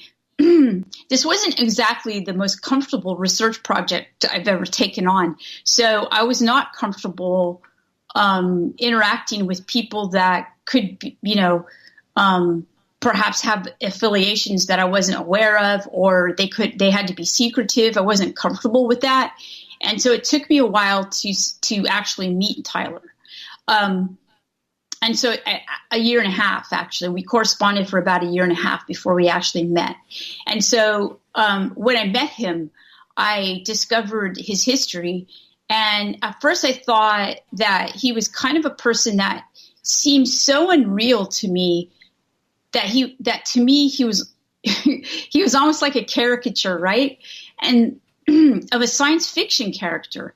And so I thought, this guy is just that's why I called him Tyler D. I was like, this guy is like larger than life. You can't make this type of person up. Well, actually you can. And that's what's so strange about him, is that he's actually real. And so, but his story is also somewhat tragic because he can't really talk about what he does. He's very isolated. And there's one scene in the book where I talk about where he just sells a company and he makes, a lot of money. And he's, I kind of text him and ask him, what's going on? And he said, I'm celebrating. And so I say, what are you celebrating? And he tells me, and I think he's out with a bunch of friends, but he's not. He's actually in his own lab with a snifter of scotch or whiskey or something like that and a cigar, alone with the artifacts, kind of studying them. And I thought, that's really tragic. And he watched his friends die in the Challenger accident, and, he was a part of history that we don't know as Americans because it's not told. And I thought, I really need to share this guy's story, because at that point, it went from me thinking that he was a caricature and kind of almost bordering on silly to somebody who's super almost tragic. And that's when the turning point came, and I realized that that would be my first chapter. In regards to Tyler and James, when they opened up to you about UFOs and the hidden secrets that are out there regarding it, internally, did you feel a little ripped off that there was so much information out there that wasn't getting out to the public? I didn't feel, okay, so that's a good question. I didn't feel ripped off. I felt, John Mack calls it the epistemological shock. And which, epistemology is basically what can we know? What can we believe? And so my belief structures shattered. And I thought, wow, I don't even know how to approach writing a book like this now from what I've learned as a graduate student in religious studies. So, and I'm honest about that in the book. I say, how can I even write about this without entering into the mythology of it? And I basically say I can't. I'm just going to do it anyway. And so, did I feel ripped off? No, I didn't feel ripped off. I guess I don't feel ripped off because, say it's true. Okay. Say there are these things out there. And I did quote, I think it's Eric Davis, the physicist. Yes. Right. And I quote him because he says, you know what, this is, scientists have shown that there are these things out there. We don't know what they are. And this is a problem for security, for national security. What do we know about them? So in that sense, I thought, well, they're doing their job, I guess. That's their job to protect us.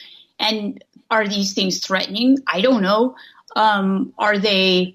people have these experiences of them. So from a religious studies perspective, I can study the people who have experiences of them. I'm not in the military. I'm not privy to why, if there are secrets, there are secrets. But I respected that. I should be fairly transparent here and say that I come from a family where I have a brother who is a Green Beret and in Special Forces, and another one who is a lieutenant of whole, region of California.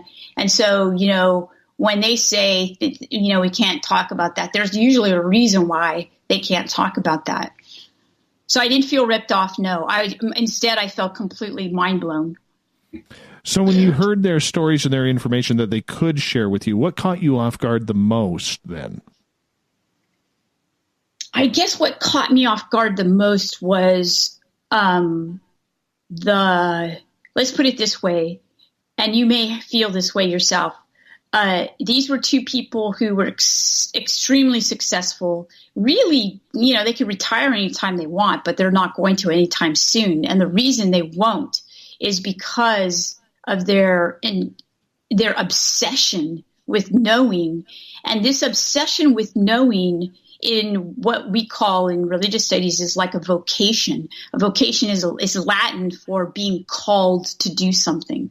So their being called to do something was charismatic to me. It was attractive. It was, when you meet people who are so passionate about what they do, that's infectious. So I was infected by their passion for what they were doing, and you can't make it up. You can't, that type of thing you can't fake.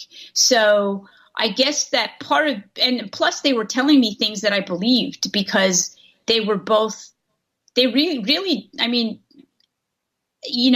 especially James, just like me, he's going along doing his academic career and then boom, has this experience with the quote unquote, men in black type people who come and talk to him about what they know and what he knows and what, he can help them with. That was like one of the best days of his life, right? Because he was like, I've been waiting, I wanted to know this, and wow, what an extremely interesting, he's doing it, he's not getting funded for it. So, so this is all stuff that they're doing on their own because they want to know. And it's truly the search for something that's one of the most important questions of human history. Can you go into detail for our audience? And I don't want to give too much of the book up because, we do want to direct people that way to American Cosmic, but tease our audience a little bit. What was something that was very interesting that they told you regarding the UFO phenomena? So part of what they said were things that were, and what in religious studies, we have these things called relics, right? So there are sacred objects of religious traditions. Almost every religious tradition has their sacred relics, And so I was looking at these artifacts as something like these sacred relics. I was making an analogy to religious studies. However, James said, and one of the scientists who studied it said, this couldn't not just have been made in this, on Earth, but this couldn't even have been made in this universe. And I thought, what? I mean, what does that even mean? So that's the level of being completely confounded by what they were studying. That's the level of it. It was extreme. And so that I fold that into the narrative. So that's one of the things. Another thing is that I finished the book and sent it to my editor, and then I left on a trip to go to the Vatican. And for a completely different, had nothing to do with my book. It was a completely different research trip. However, when I got to the Vatican, I realized that what I was studying was actually something that was so pertinent to the book that it had to be the last chapter. And as it turned out, the last chapter was probably the most surprising chapter to me. I didn't expect it at all. And that was that threw me off guard, frankly. I was like, wow, again, this is something, you can't actually make up. And I knew, too, that I knew that it would be perceived in certain ways, but I had to be honest and write it because it's exactly what happened. So the things that happened in the book, I knew were going to be variously interpreted in different ways. And there was nothing really I could do about it because, like I said, I'm just writing what happened and analyzing what happened with the tools of my trade.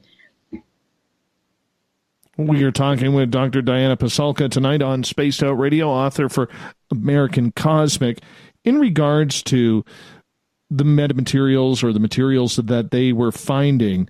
What made them think that they were not of earthly substance? It's the analysis that they did on them, and I can't actually get into that analysis because it's that's their research. It's not my research. So, I respect that they have, in due time, they'll write their peer-reviewed articles. And I guarantee you it's not going to be, the title of the article won't be, "Here's the smoking gun of the UFO conundrum." It'll be something entirely different. But what they found will come out. So, your audience can wait for that. I'm not going to be writing about it. They'll be writing about it, or at least James will be writing about it probably. Now, these are two scientists out there who are dealing with this. There's obviously probably a couple hundred more out there who are working behind the scenes who aren't public with any of this knowledge. Are they wanting this information to get to the public, or do they prefer to keep it secret? And if so, why? No, I think that,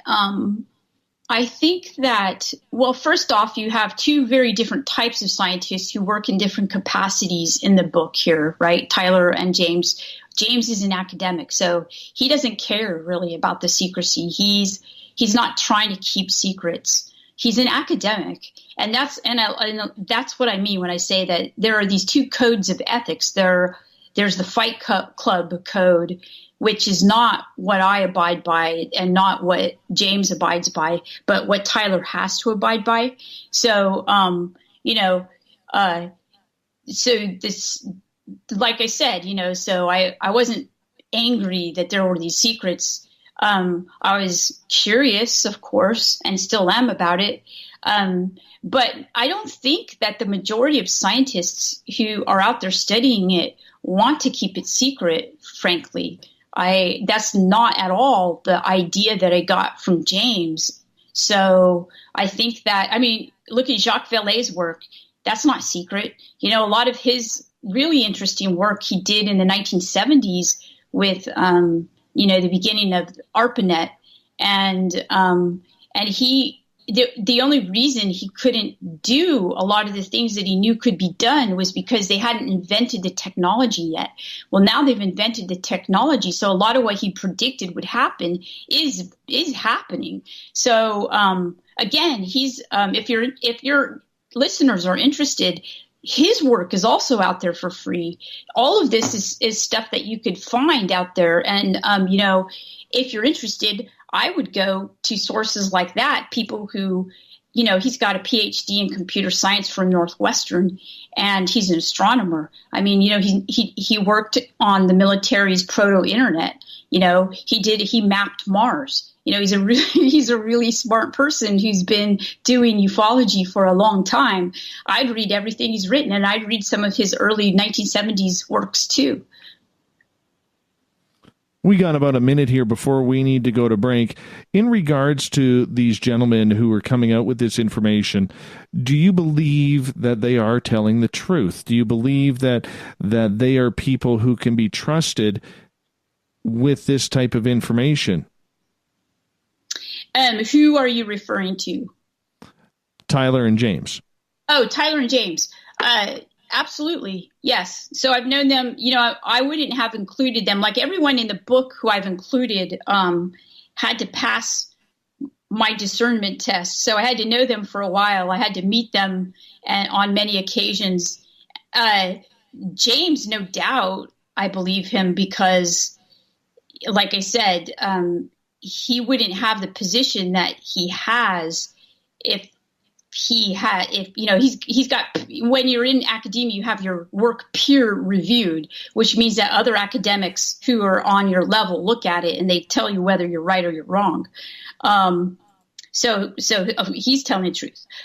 Whether or not Tyler is, I believe Tyler. Now, Tyler has some very way out there ideas. Whether or not those are true, I don't know, but I reported that this is what he believed.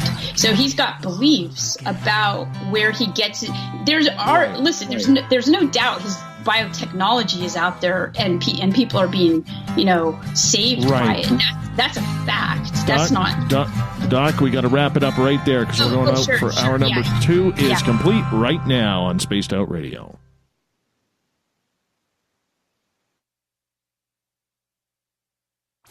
Come hang out with Spaced Out Radio, where we own the night. This is Carl. You can follow Dave on Twitter at Spaced Out Radio, and during the show, use the hashtag Spaced Out Radio to chat with us live. On Instagram, at Dave Scott SOR. On Facebook, give our page a like, Spaced Out Radio Show. SOR archives are free on YouTube at Spaced Out Radio. Come join us, or I will come join you. See you at your window. At spacedoutradio.com, we have a little bit of everything for you to stay up late. So while you're there, check out our SOR Newswire, where our team brings you stories of the weird and strange to the WTF from around the globe. News on Bigfoot, UFOs, paranormal, Darwinian-type crime tales. It's the stories that the mainstream media usually won't touch. Well, we got them all on the SOR Newswire, only at spacedoutradio.com. You're listening to Spaced Out Radio Live with Dave Scott on the Deep Talk Radio Network.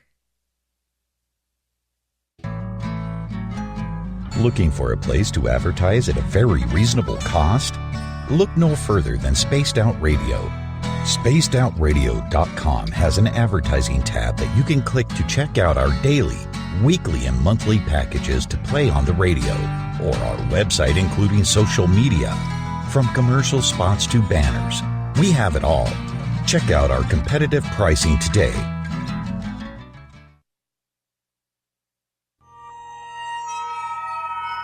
You hear footsteps in the empty room above you.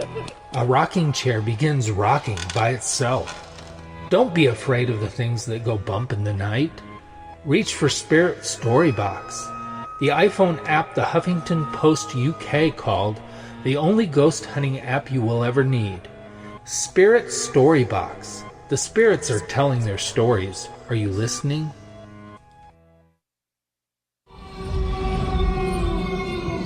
Hey, this is Canadian Paranormal Investigator Mike Moore.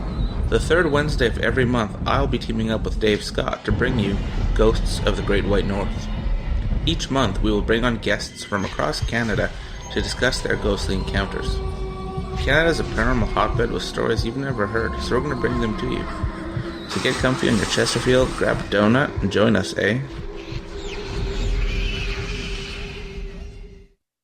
The Call of the Wild is in Vancouver. The Moose Vancouver is one of the hottest bars and restaurants in the city. Open until 2 a.m. nightly, the Moose will rock you like a hurricane all night long. Great food with everything on the menu at $6.95 near the corner of Nelson and Granville. Get your horns up and come rock with us. The Moose Vancouver, the official rocking bar of Spaced Out Radio. The freedom to post what you want, when you want. That's the social media freedom you need. Social Media Freedom is the free app in your app store.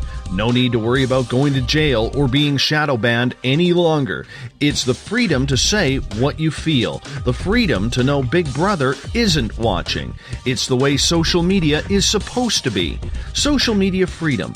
It's time to set yourself free. Download from your app store today. So, you love talk radio? Then you'll love TalkStreamLive.com. TalkStream Live is always on, 24/7 with the best streaming talk shows. Find your favorite talkers and discover some new ones. It's free, readily available online or on mobile with any smartphone or tablet. Finding your favorite talk shows all in one place has gotten a whole lot easier. Just go to TalkStreamLive.com. Be sure to download the free apps from Google Play or the iTunes App Store. On the first Tuesday of every month, I encourage you to come along for a journey with me, Geraldine Orozco, on The Spiritual You.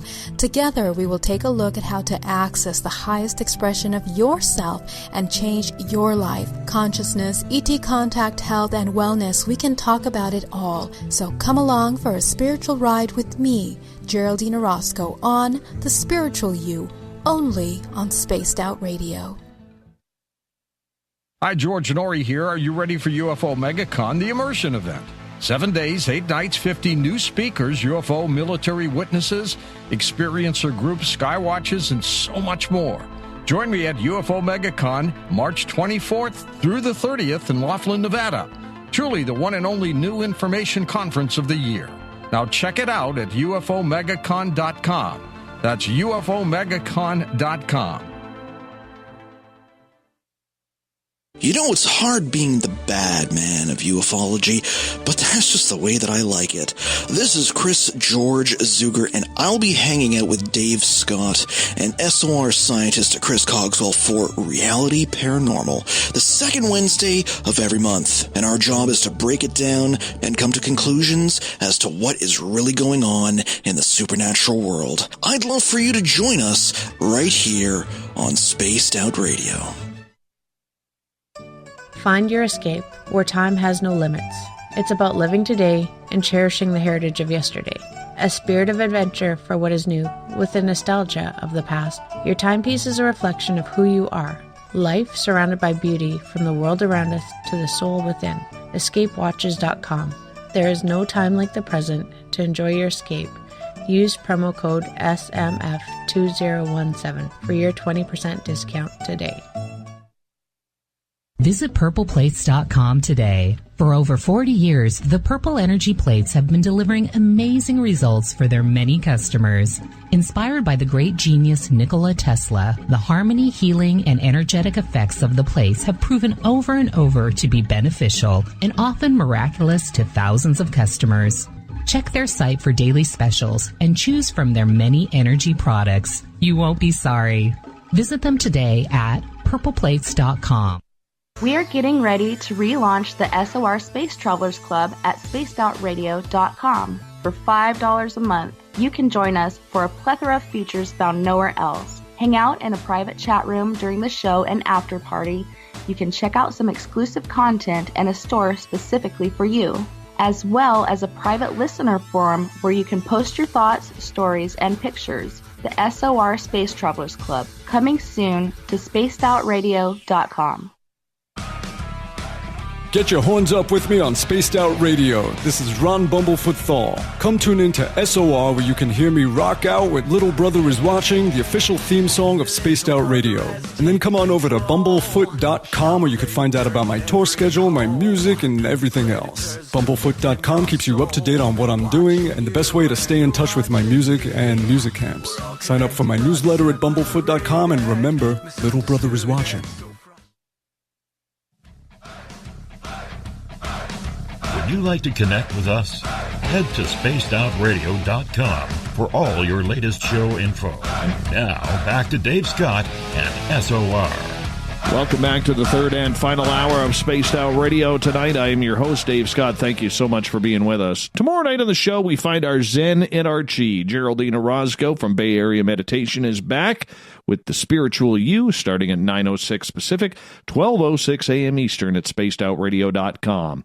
Hi to everyone listening in on our terrestrial affiliates, KDUN, AM 1030 in Reedsport, Oregon, KZFX 93.7 FM in Ridgecrest, California, WQEE 99.1 FM in Noonan, Georgia, and UPRN 107.7 FM in New Orleans.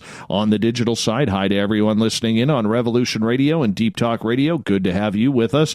Don't forget, all of our archives can be heard for free at youtube.com/spaced out radio. Just do old Davey the favor, hit that subscribe button. The Desert Clam has set the password for tonight in the SOR Space Travelers Club. Brobdingnagian. Brobdingnagian is your password. Make sure you use it wisely, Space Travelers, as the Clam sets the password each and every night right here on the mighty SOR. Happy birthday to the Clam, by the way, who sets the password. I think he's at Freedom 55 right now. Happy birthday, Clam, from all of us at Spaced Out Radio.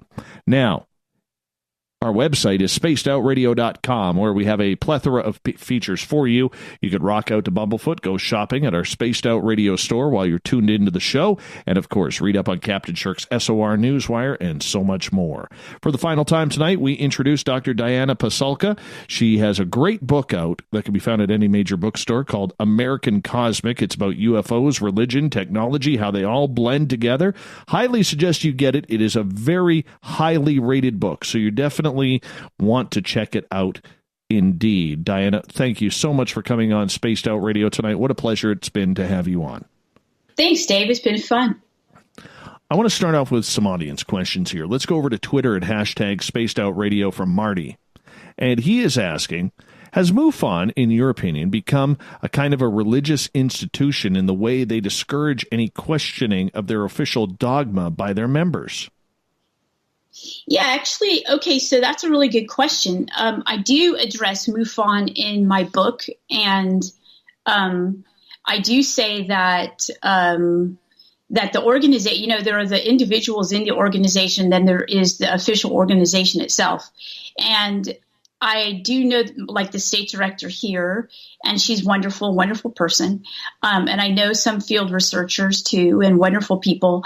However, there are some issues with MUFON, and I do address those in the book. And so do I think it's religious in the sense that it resists the questioning of its, yes, I do. I think that. I think that people who are innocent folks who've had sightings or wonder what's going on about UFOs, MUFON is like their go-to place because it has, a high search, right? A high internet search.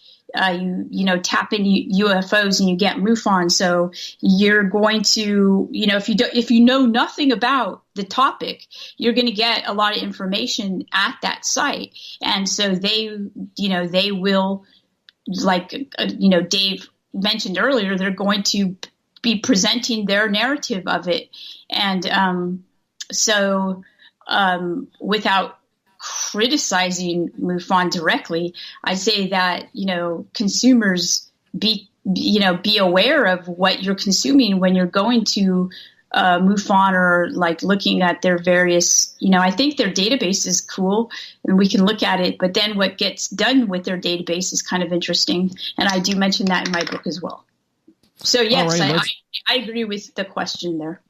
Let's move on to another question. This one comes from Joe. He is asking, On this Saturday, out of fun and curiosity, I'm going to hear Co-MUFON's guest speaker, abductee Travis Walton, at a small venue. I will probably have an opportunity to ask him a question in an open forum.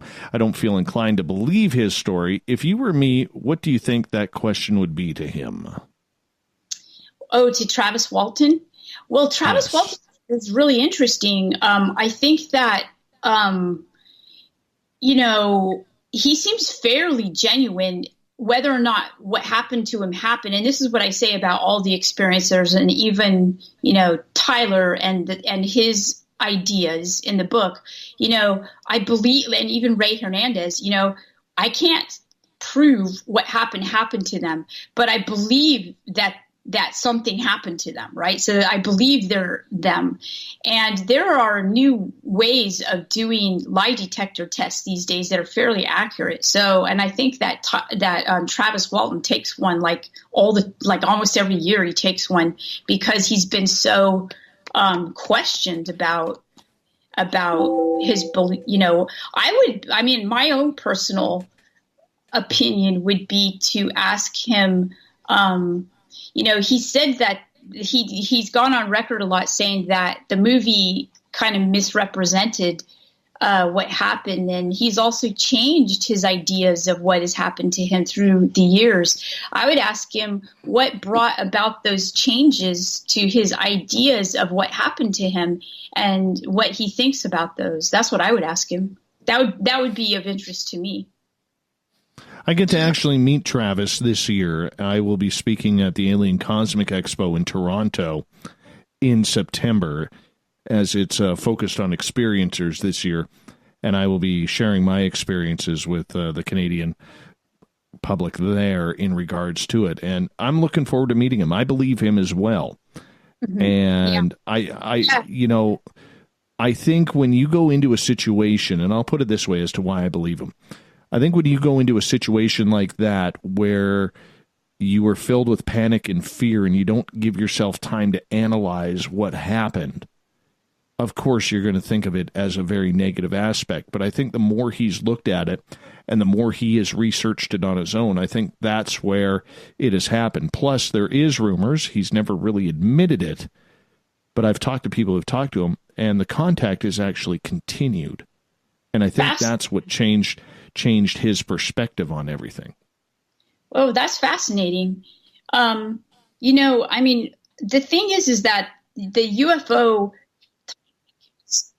has been so stigmatized, so it's such a stigma to be that person who's seen a UFO, that what I found was that if a person has seen a UFO, they're not apt to say so. They're not inclined to tell people about it because they don't want to be quote unquote that person. So for a person like Christopher Bledsoe, for instance, in North Carolina, belonging to a fairly conservative religious organization here, for him to have to come out and say what happened to him was incredibly hard for him and his whole family. And so I've known Chris now for years. So I just can't see why he would continue to do that to himself and to his family unless something really intense did happen to him. Uncle Dale and his Power Stash have a question, and he is asking, what are your leading hypotheses on what is causing abduction experiences? Uncle Dale asks the hard question. Yeah. Well, see, when they're hard like that, I give more credit to his mustache than I do to him. Okay. So what is causing, well, that's what's so fascinating to me is that from a historical perspective, you have, reported abduction experiences, 1,000 years ago, and they look similar to the kinds of experiences that people have today. So, it's not my inclination to be what we call reductive and to write them off. My main hypothesis about it, that's a good question. I sometimes hesitate to have conclusions or even provisional conclusions, like this is my hypothesis of what I think is going on. I mean, even though I wrote a book about this topic, I'm still frankly confounded by it myself.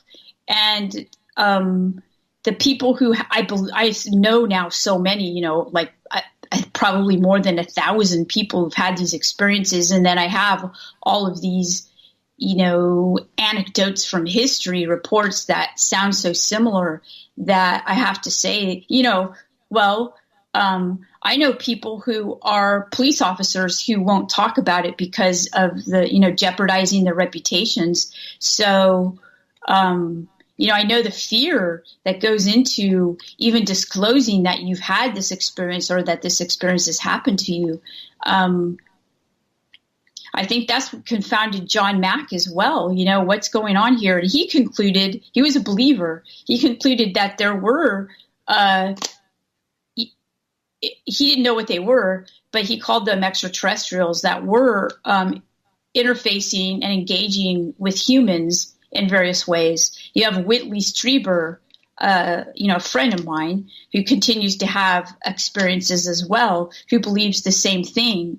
And, that's a pretty intense claim. Those are intense claims that are fairly scary if you think about it, right? Because, James I foreground this in my book. James wants to control that situation because he's had experiences too. And he thinks that it's not fair and he wants to control it. So yeah, I guess I don't have a satisfactory answer to that question. Have you had any experiences yourself? Have you been taken? I've had experiences that now make sense. When I was a kid, I had, there were sightings. I lived near Folsom Lake, which is in California, in Northern California, and there were sightings. And after that, and so I never believed any of those sightings or anything like that. I actually didn't even give it a second thought. But as a kid, I would get up at night, and my parents had no idea I was doing this, by the way. I was probably between 11 and 13, and I would walk outside, walk around my neighborhood, and look up at the stars and basically ask whoever was up there to come back. And I always thought that was strange because I didn't believe in UFOs or I had, like I said, I never even saw Close Encounters of the Third Kind. So it wasn't even within my framework to understand that. And then when I started to study this, I thought back to the experiences of my youth and thought, wow, that was weird that I would do something like that.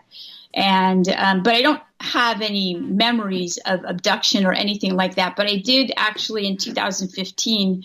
My husband, who's what I would call, he's not necessarily, well, he is a skeptic, but he and so I don't actually say a lot about, and he's fine with me studying this and doing it, but he has his own interpretations of what it could possibly be, like, covert military operations and things like that. But he and I were out at the dock here. I live near the ocean, and it wasn't that hot on this August 15th. And I heard an owl, and I thought that was odd because it was a strange time for an owl to be around. And I looked around, and I saw something up in the sky kind of flashing above me. And I tried to ignore it because, here I am immersed in the study, and I don't want to really bring attention to it because I know that Dan, my husband, would scoff at me.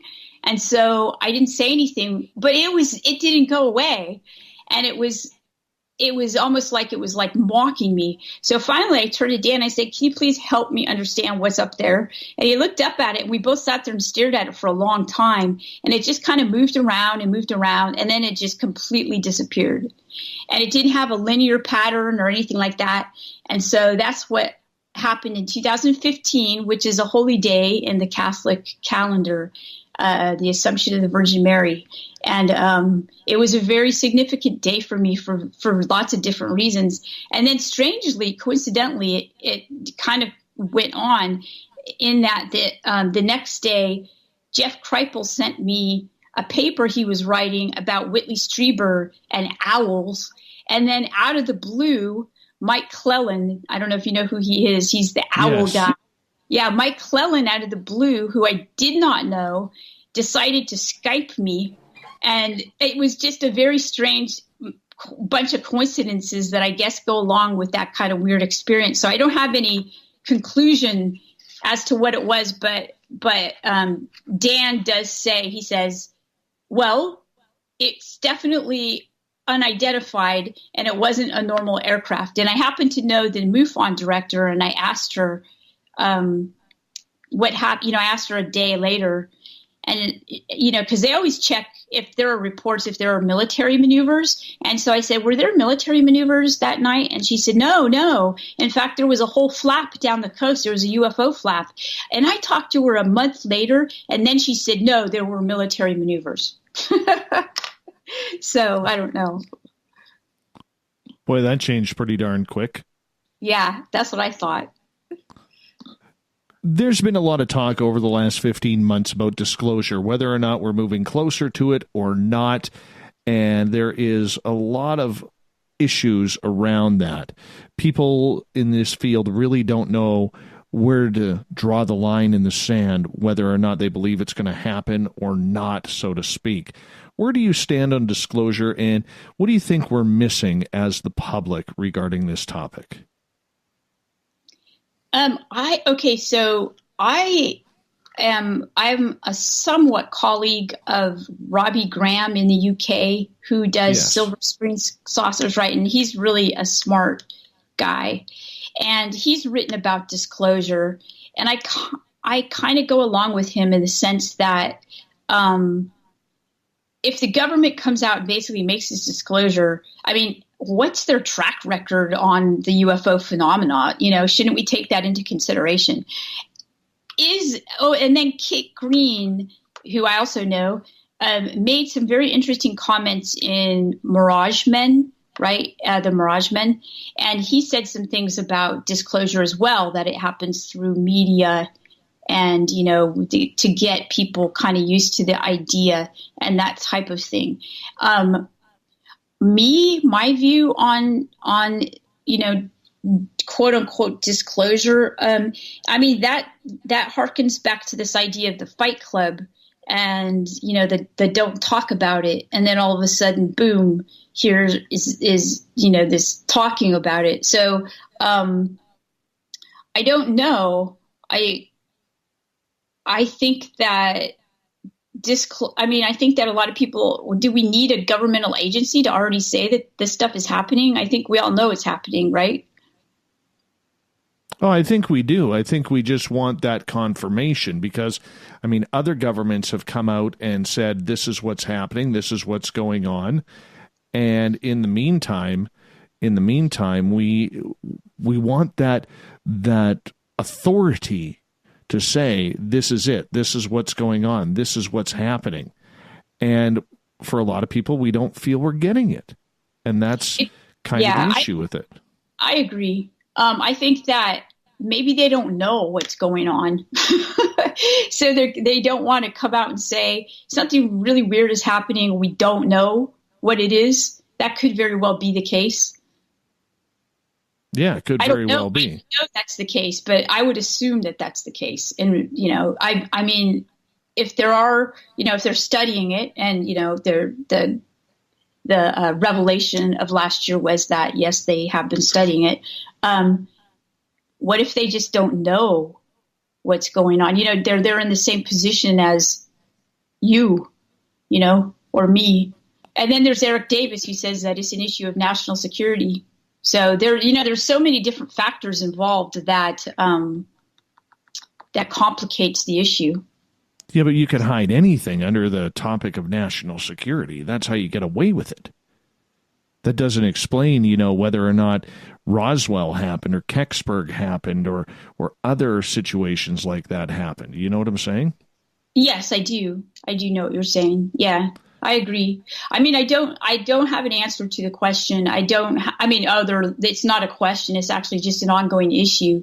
But I think that I'd be, like I said, I would be fairly, any kind of official disclosure. I mean, if, like I said, you go to the archives of the, beginning of the space programs, and the historians for those programs are honest and say, there are classified documents that we won't release because they're classified. So they're at least being honest about it. They're being honest about their secrets. Yes, honest about the secrets. That's probably the best way to put that subject. We only got about 2.5 minutes left with you tonight, Dr. Pasulka, and I think it's been an absolute fantastic show to have you on and kind of break down everything that's going on in the field of ufology. When you see people trying to study this topic, learn about this topic, everybody seems to have an opinion. What's your advice that you give to people, say, on the outside looking in, when they look at this subject, on what they can do to learn more? How should they approach it? Oh, right. That's a really good question. So I would approach it first by reading some of the older literature and then kind of come up to speed. So I'd read, there's some great bibliographies out there, and I could send you some and you could post it on your website if you'd like. But I would read, of course, all the stuff by Jacques Vallée, especially Passport to Magonia, that puts it in really a historical context. And then I would, I'd be careful about just typing in UFO on the internet and then getting all the kinds of things that you're going to get, because you won't get the story. You're not going to get kind of what I would call good source material. I'd read John Keel. I would read for people today, I'd read Leslie Kane's book, Government, Generals Go on the Record, UFOs. That's a good book. So I'd start there. I think that's a good place. I really do. And thank you for that advice for our audience. In the final minute, do me a favor. Tell everybody where they can find you, your websites, how they can get a hold of you, your book. Sure. So I do have a website. It's called AmericanCosmic.com. And my book is also on Amazon and Barnes & Noble. It's also in some stores. It's on Indie Books, I think it's called. And I think that now they ran out of copies. My press ran out of copies, and I think they just restocked them. So I think you can get them fairly quickly now. And I was going to blog on my website, but after a lot of, I would say, controversy with respect to various things about UFOs and religion, I decided to not blog. I might in 6 months or so, but I'm just waiting for kind of the fallout of the book still. I don't blame you. Dr. Diana Pasulka, thank you so much for coming on Spaced Out Radio tonight. What an absolute pleasure to have you on this show, and I hope we can do it again. Me too. Thanks, Dave. It was a lot of fun. A lot of fun indeed. We are going to continue more on Spaced Out Radio coming up. We want to say once again thank you to Dr. Diana Pasulka, her website, AmericanCosmic.com, if you want to check out her book. Coming up next, we have the SOR Newswire. Man, do I have some good stories for you. And, of course, we'll talk about my blog from the weekend. Stay tuned. The final half hour is right around the corner.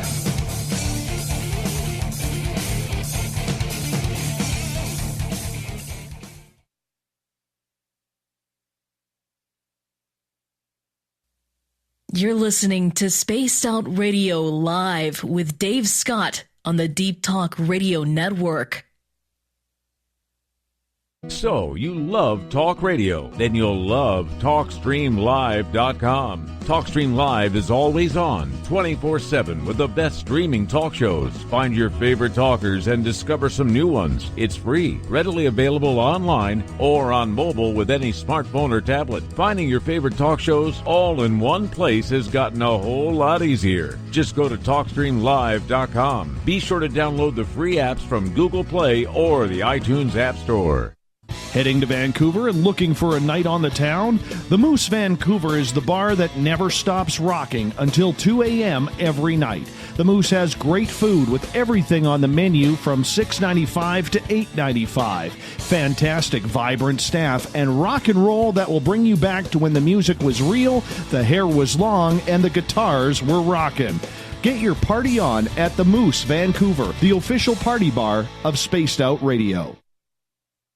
Did you know Spaced Out Radio runs 7 days a week? Hi there, this is Tessa Nicole Thomas, and I'm here to take you on a paranormal journey each Saturday and Sunday night. Why change the station when you have it all right here? Together, we'll hang out and share some strange and scary stories. And don't forget, we have Psychic Sundays as well, so come tune in Spaced Out Weekend. We get going at 9 p.m. Pacific, midnight Eastern, only at spacedoutradio.com, where we own the night. Hi there, this is Geraldine Orozco from San Francisco's Bay Area Meditation. I invite you to join me the first Tuesday of every month with Dave Scott for Spaced Out Radio's The Spiritual You. In this fast-paced world we live in, it's time for you to take some time for you. We'll cover every possible subject from powerful meditation to healing techniques to your own intuition and spirituality. So come join us for The Spiritual You. Coming soon to our website, spacedoutradio.com, is the SOR Space Travelers Club. For just $5 a month, you can get into a private area on our site where you can hang with other listeners in our chat room, post in our forum, and check out a bunch of exclusive content and store that won't be found anywhere else, including a nightly after-show party with Dave. It's going to be the best $5 a month you're going to spend. The SOR Space Travelers, only at spacedoutradio.com. Hello, this is your guitar man, Ron Bumblefoot Thal, and I have to tell you, I love the response I get for Little Brother is Watching from Spaced Out Radio fans. It's amazing how music can inspire and make people think deeper about what's going on in the supernatural world. You can head over to my website, bumblefoot.com, to check out my music, my guitar workshops, my touring, even check out some of the hot sauces that I'm working on. And make sure you keep on listening, because with Spaced Out Radio, you know Little Brother is watching. Visit purpleplates.com today. For over 40 years, the Purple Energy Plates have been delivering amazing results for their many customers. Inspired by the great genius Nikola Tesla, the harmony, healing, and energetic effects of the plates have proven over and over to be beneficial and often miraculous to thousands of customers. Check their site for daily specials and choose from their many energy products. You won't be sorry. Visit them today at purpleplates.com. We're bringing scientific thought to the paranormal. Hi there, this is Spaced Out Radio scientist Chris Cogswell. Join me, Chris Zuger, and Dave Scott the second Wednesday of every month, where we break down the who from the woo when it comes to everything paranormal. We'll investigate and try to bring sensible answers to those straight and sometimes outlandish questions people have. Hey, not everything has an answer, but we'll do our best. Listen in to Reality Paranormal only on Spaced Out Radio. Hi, George Norrie here. Are you ready for UFO Megacon, the immersion event? 7 days, 8 nights, 50 new speakers, UFO military witnesses, experiencer groups, skywatches, and so much more. Join me at UFO Megacon, March 24th through the 30th in Laughlin, Nevada. Truly the one and only new information conference of the year. Now check it out at ufomegacon.com. That's ufomegacon.com. Are you tired of being blocked, shadow banned, or placed in jail for simply posting your thoughts on social media? Social Media Freedom can take care of that for you. Social Media Freedom is the newest and one of the best free new apps that allows you the freedom to post what you want, when you want.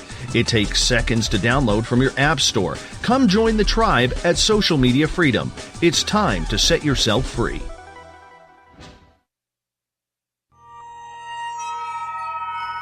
You hear footsteps in the empty room above you. A rocking chair begins rocking by itself. Don't be afraid of the things that go bump in the night. Reach for Spirit Storybox, the iPhone app the Huffington Post UK called the only ghost hunting app you will ever need. Spirit Storybox. The spirits are telling their stories. Are you listening? Are you intrigued by Paranormal Talk Radio? You'll love the new Paranormal Radio app from TalkStream Live. You'll find a great selection of talk shows covering UFOs, ghosts, strange phenomena, and much more. Download the Paranormal Radio app now and start listening to the very best in paranormal talk entertainment, including the network you're listening to right now, the Paranormal Radio app, free in Google Play and the iOS App Store. A timepiece is a reflection of who you are, and what better way to show off the real you than with an Escape watch? Escape is a lifestyle brand accessorizing your days and nights. Choose to escape and create the life of discovery that you deserve. Dream, play, unite with your own personalized Escape watch. Head to escapewatches.com. There is no time like the present to enjoy your escape. Use promo code SMF2017 for your 20% discount today. Looking for a place to advertise at a very reasonable cost? Look no further than Spaced Out Radio. SpacedOutRadio.com has an advertising tab that you can click to check out our daily, weekly, and monthly packages to play on the radio, or our website including social media. From commercial spots to banners, we have it all. Check out our competitive pricing today.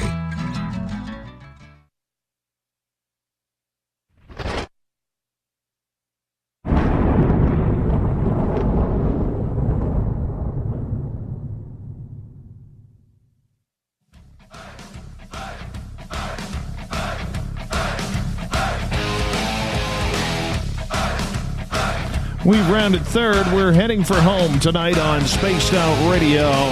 I am your host, Dave Scott, broadcasting you from the SOR headquarters way up here in the frozen Canadian tundra. Man, it was cold today. Minus 27 degrees Celsius. That's minus 16.6 in Fahrenheit. Very, very cold to wake up to that this morning, but nonetheless, we're warmed up now, and we're going to get to the news of the day.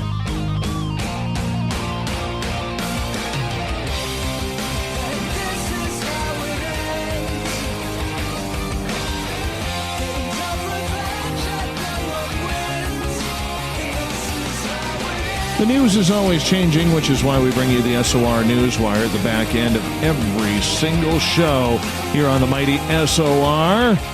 All our news provided by Captain Shirk from the SOR Newswire, and of course, brought to you by Paranoia Magazine, so thank you so much for tuning in.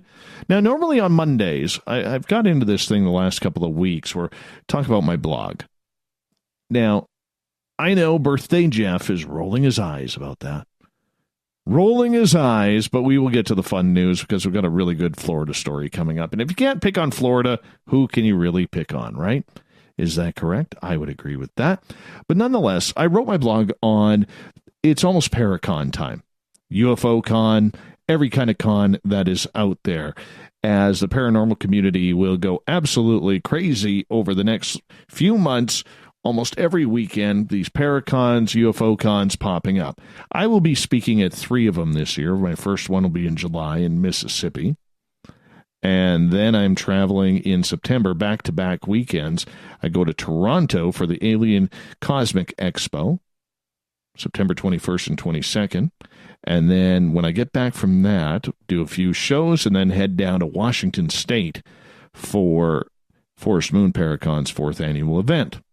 So I started thinking about these Paracons, how cool it is that people in our genre can all kind of gather together at an event and really enjoy some time, speaking and listening to people and really gaining some perspective of the research that's out there, because it's intimate, it's interactive, and if you've never been to one, I highly suggest you do, because it's a lot of fun. You meet a lot of cool people, and before you know it, you've picked up some information that maybe you didn't hear before. Now, of course, I always say take it with a grain of salt, but nonetheless, there's a lot of hard people working on it.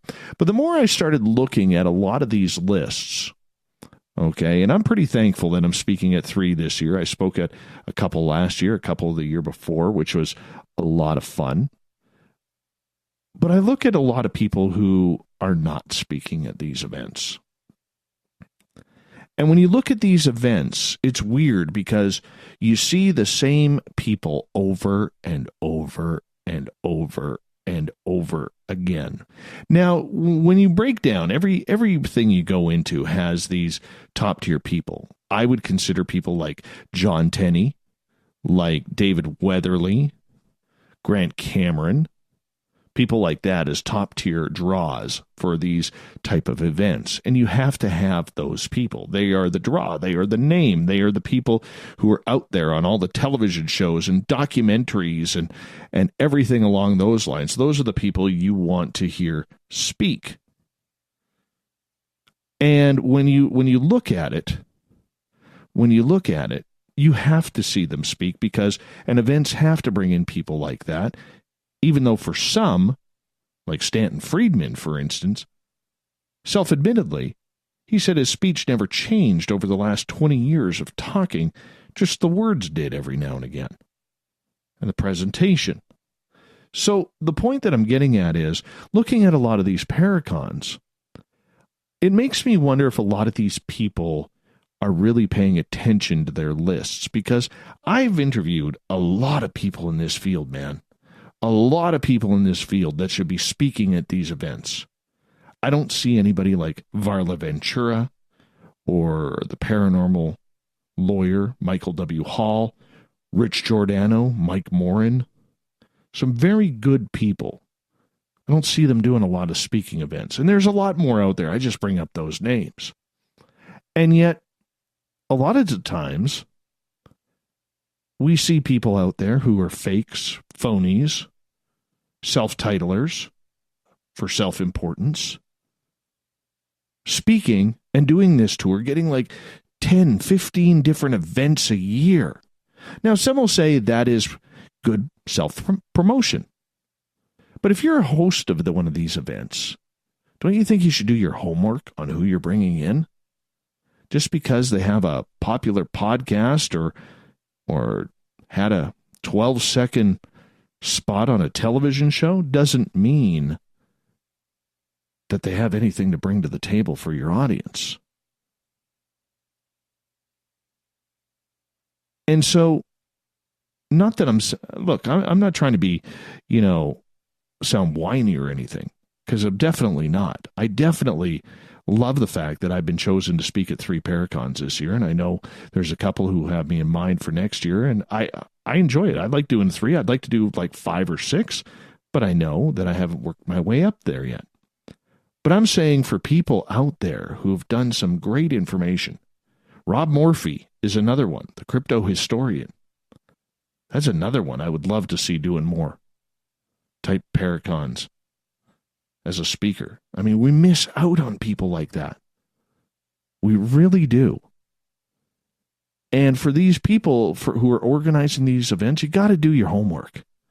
You got to do your homework, because when you have people out there who are talking about the professionalism in podcasting in the paranormal, or they're self-proclaiming themselves as investigative journalists or scientists or demonologists, and you're using that, the only thing you're hurting is your event and your event's credibility. Now, I realize that a lot of these events are put up by volunteers, and sometimes they don't have the time or the money or the effort to want to do that homework. But if you're choosing, as someone in the public who wants to go to one of these events, look at the guest speakers. Do your time. Do your homework. I would recommend going to UFO Megacon. Yes, they are advertising with us, but they got a lot of good speakers. I'd recommend Contact in the Desert. I would recommend the Conscious Life Expo. 3 events I haven't spoken at, haven't been to, but I would recommend them. Alien Cosmic Expo, if you're on the East Coast. Right? Do your homework, but go have fun, because they are a lot of fun to go to these Paracons. All right, let's get to the news. So yesterday, don't know if you saw it. Actually, it would have been the day before, right in the middle of the night. Dragon 1 capsule docked with the International Space Station. How cool is that? You know, the fact that something on American soil actually docked with the International Space Station, that's sad that we are cheering that on right now, considering for years the shuttles did it. And then they shut down the shuttle program, NASA did. But it's a big step to watch the Dragon get in there. That was just a test. There was no astronauts on there. But we're getting close. Later this year, they could actually put astronauts on the Dragon and relaunch it. But so far, the test has been fine. Elon Musk looks like a winner for SpaceX once again. And of course, they had the Sigourney Weaver dummy on there, just to make it look a little bit more professional, to see how, well, they had it all monitored and computerized, but they wanted to see how it would react, a person would react in there. So it's going to be interesting to see what the statistics say on that. But always good when you see something like that happen. Always good. I'm getting excited about the space race right now. Even though it's not really a race, it just seems like a lot of fun. Now here's one. Hey, my hometown of Clearbrook, British Columbia, voted the best water in the world. Yes, my hometown, you can still turn on the tap and drink water right from the tap. Who remembers doing that? Who cannot do that anymore? I've been to some towns you don't want to do that. Ugh. But, yes, for 2019, my hometown, Clearbrook, British Columbia, won the best municipal water in the world. This was an event that happened in West Virginia, in Berkeley Springs. And, of course, countries from all over the world sent their tap water over to get it tested by these professional sippers. That's what we can call them. I don't know. What do you call them? Water testers? Sippers? I don't know. Either way, categories. Best municipal water, best bottled water, went to Smeraldina Natural Artisan Water in Sardinia, Italy. Best sparkling water went to Mountain Valley Spring Water in Hot Springs, Arizona, or Arkansas? AR. What is AR, America? Is that Arkansas? Or is it Arizona? No, Arizona is AZ.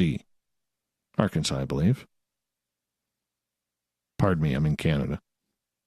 Best purified water went to Berkeley Springs, West Virginia, the host of the event for their purified water. People's choice, Svalbard Polar Iceberg Water from Longyearbyen, Norway. Very cool. Very cool. Way to win the water title, hometown. Way to win the water title. Now, here's another one for you. If you've listened to this show long enough, you know I have an affinity, a love, and a hunger lust for Taco Bell. It's my goal one day to make Taco Bell a sponsor of this show. Well, Taco Bell can save your life, as it did 36-year-old Jeremy Taylor and his dog in the state of Oregon. Deschutes County Sheriff's Office said that Taylor got stuck in a snowbank in an off-roading area, was out driving by himself when he became stuck. He attempted to walk for help, but had difficulty because of the heavy snowfall. So he went back to his vehicle. He was there for 4.5 days. What did he survive on? Taco Bell fire sauce. The hot sauce that Taco Bell provides saved his life, gave him something to eat for 4 days. He survived on Taco Bell. Now, Taco Bell better do something for this guy, because their food just saved his life, even if it was little hot sauce packets. This is why I praise Taco Bell. Some of you may roll your eyes out there at me, but Taco Bell saved a life this past week. Good for you, Jeremy. Most important thing is Jeremy and his dog are just fine. and they are survivors of this. And, thank goodness they made it. That's the main thing. But number 2, Taco Bell. Save your life. All right, we got to get to a Florida story here quickly before we get to the thought of the day. Now, we rib on Florida quite a bit here. And there is now a website out there that has developed a Florida man scoring system. It's the most Florida man stories gathered all in one place. Now, they called this study the Florida Method. Florida standing for firearms, locations, objects, reasons for arrest, injuries, drugs and alcohol, and animals. They used the site as a point scale, all right, to rank their stories about Florida man. You can find them on Twitter @_Florida man. Here's some of the stories they have ranked. Man accused of tossing an alligator through a drive-thru in 2015. Joshua James was not too thrilled with his order, so he said, "Screw you, Wendy's," tossed out an alligator. Well, he was charged with illegal possession of an alligator and petty theft. Reptile shop owner hits his employees with a bearded dragon lizard because 40-year-old Benjamin Herman Siegel, this is back in 2015, got in an argument with his employees and punished them. So there's only one way to punish them. You take out the old bearded dragon from the cage and you start smacking your employees with it. That's always good. Number 3 on the list, this goes back to 2015 as well. 46-year-old man went to a Honda dealership, took 2 large screen televisions, put them inside an SUV on the showroom floor, then drove off through the double glass windows. Oh, it's beautiful. How about Florida man bites off girlfriend's thumb during a fight? Don't want to fight with him. Oh, by the way, that happened while he was driving her to work at Taco Bell. Couple more miles, he would have had a taco. Would have saved that thumb. I'll give you one more. This one happened last June. Naked man stood in a fire and chanted gibberish. Apparently, John Hennessy was very high on mushrooms at that point, holding a knife in his hand, and said, yeah, whatever he was saying, blah, blah, blah, blah. He was charged with 2 counts of aggravated assault. But anyways, you can find this website. Just Google it. Florida man. Always, always good.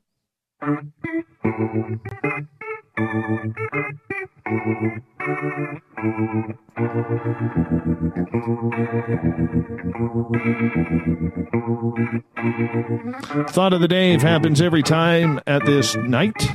Every night at this time, I should say. Why don't we try proper English there? Where we post a question on our Facebook and Twitter pages and read your responses on the air. So today's Thought of the Day: what's your favorite way to get over the Monday blues? Got some interesting answers here.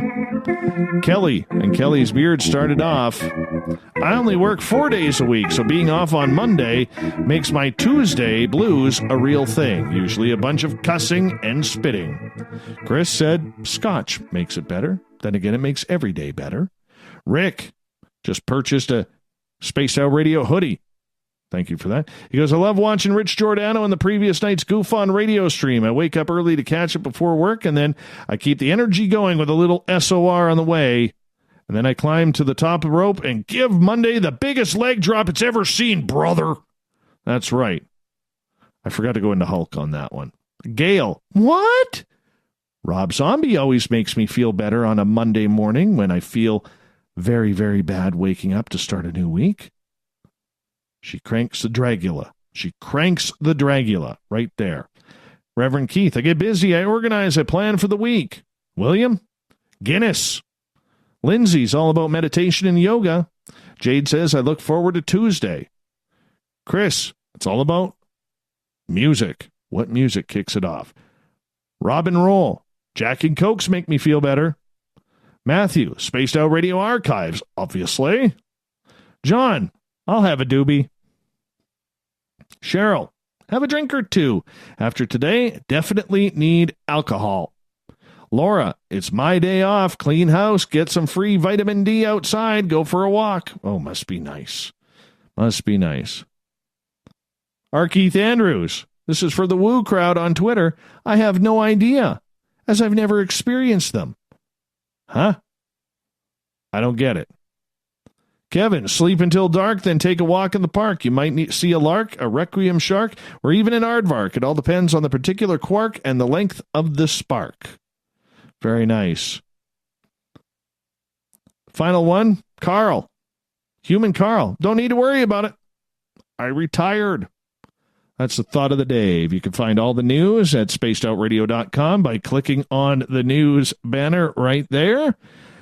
And you can get all of the news provided by Captain Shirk. Of course, this segment provided to you by Paranoia Magazine. We want to say a big thank you to Dr. Diana Pasulka. Good Ukrainian name right there. Pasulka. She has a Ukrainian. You get that. Just kind of drag it out. Pasulka. AmericanCosmic.com is her website. Tomorrow night on the show, starting at 9:06 Pacific, 12:06 a.m. Eastern, we have Geraldine Orozco from Bay Area Meditation coming on back with The Spiritual You. So make sure you tune on in for that one. It's always a lot of fun when we have Geraldine on the show. She comes in the first Tuesday of every month. We got Mr. Ron Bumblefoot Thal rocking in the background with The Little Brother Is Watching. Bumblefoot is the official music of Spaced Out Radio, rocking us in and out of every single show. Get your horns up for the guitar god himself. Special thanks to everyone listening in at home, at work, in your cars, wherever you may be. Special thanks to everyone in our chat rooms tonight and on Twitter at #SpacedOutRadio. Remember, this show is copyright by Spaced Out Radio and SOR Media Ventures Limited. Thanks to all of you for making this a special night and making us bigger and better every single night. Because together, my friends, we own the night. I will talk to you in 21 hours from now. Mr. Bumblefoot, we need a favor. We need you to take us home. Good night.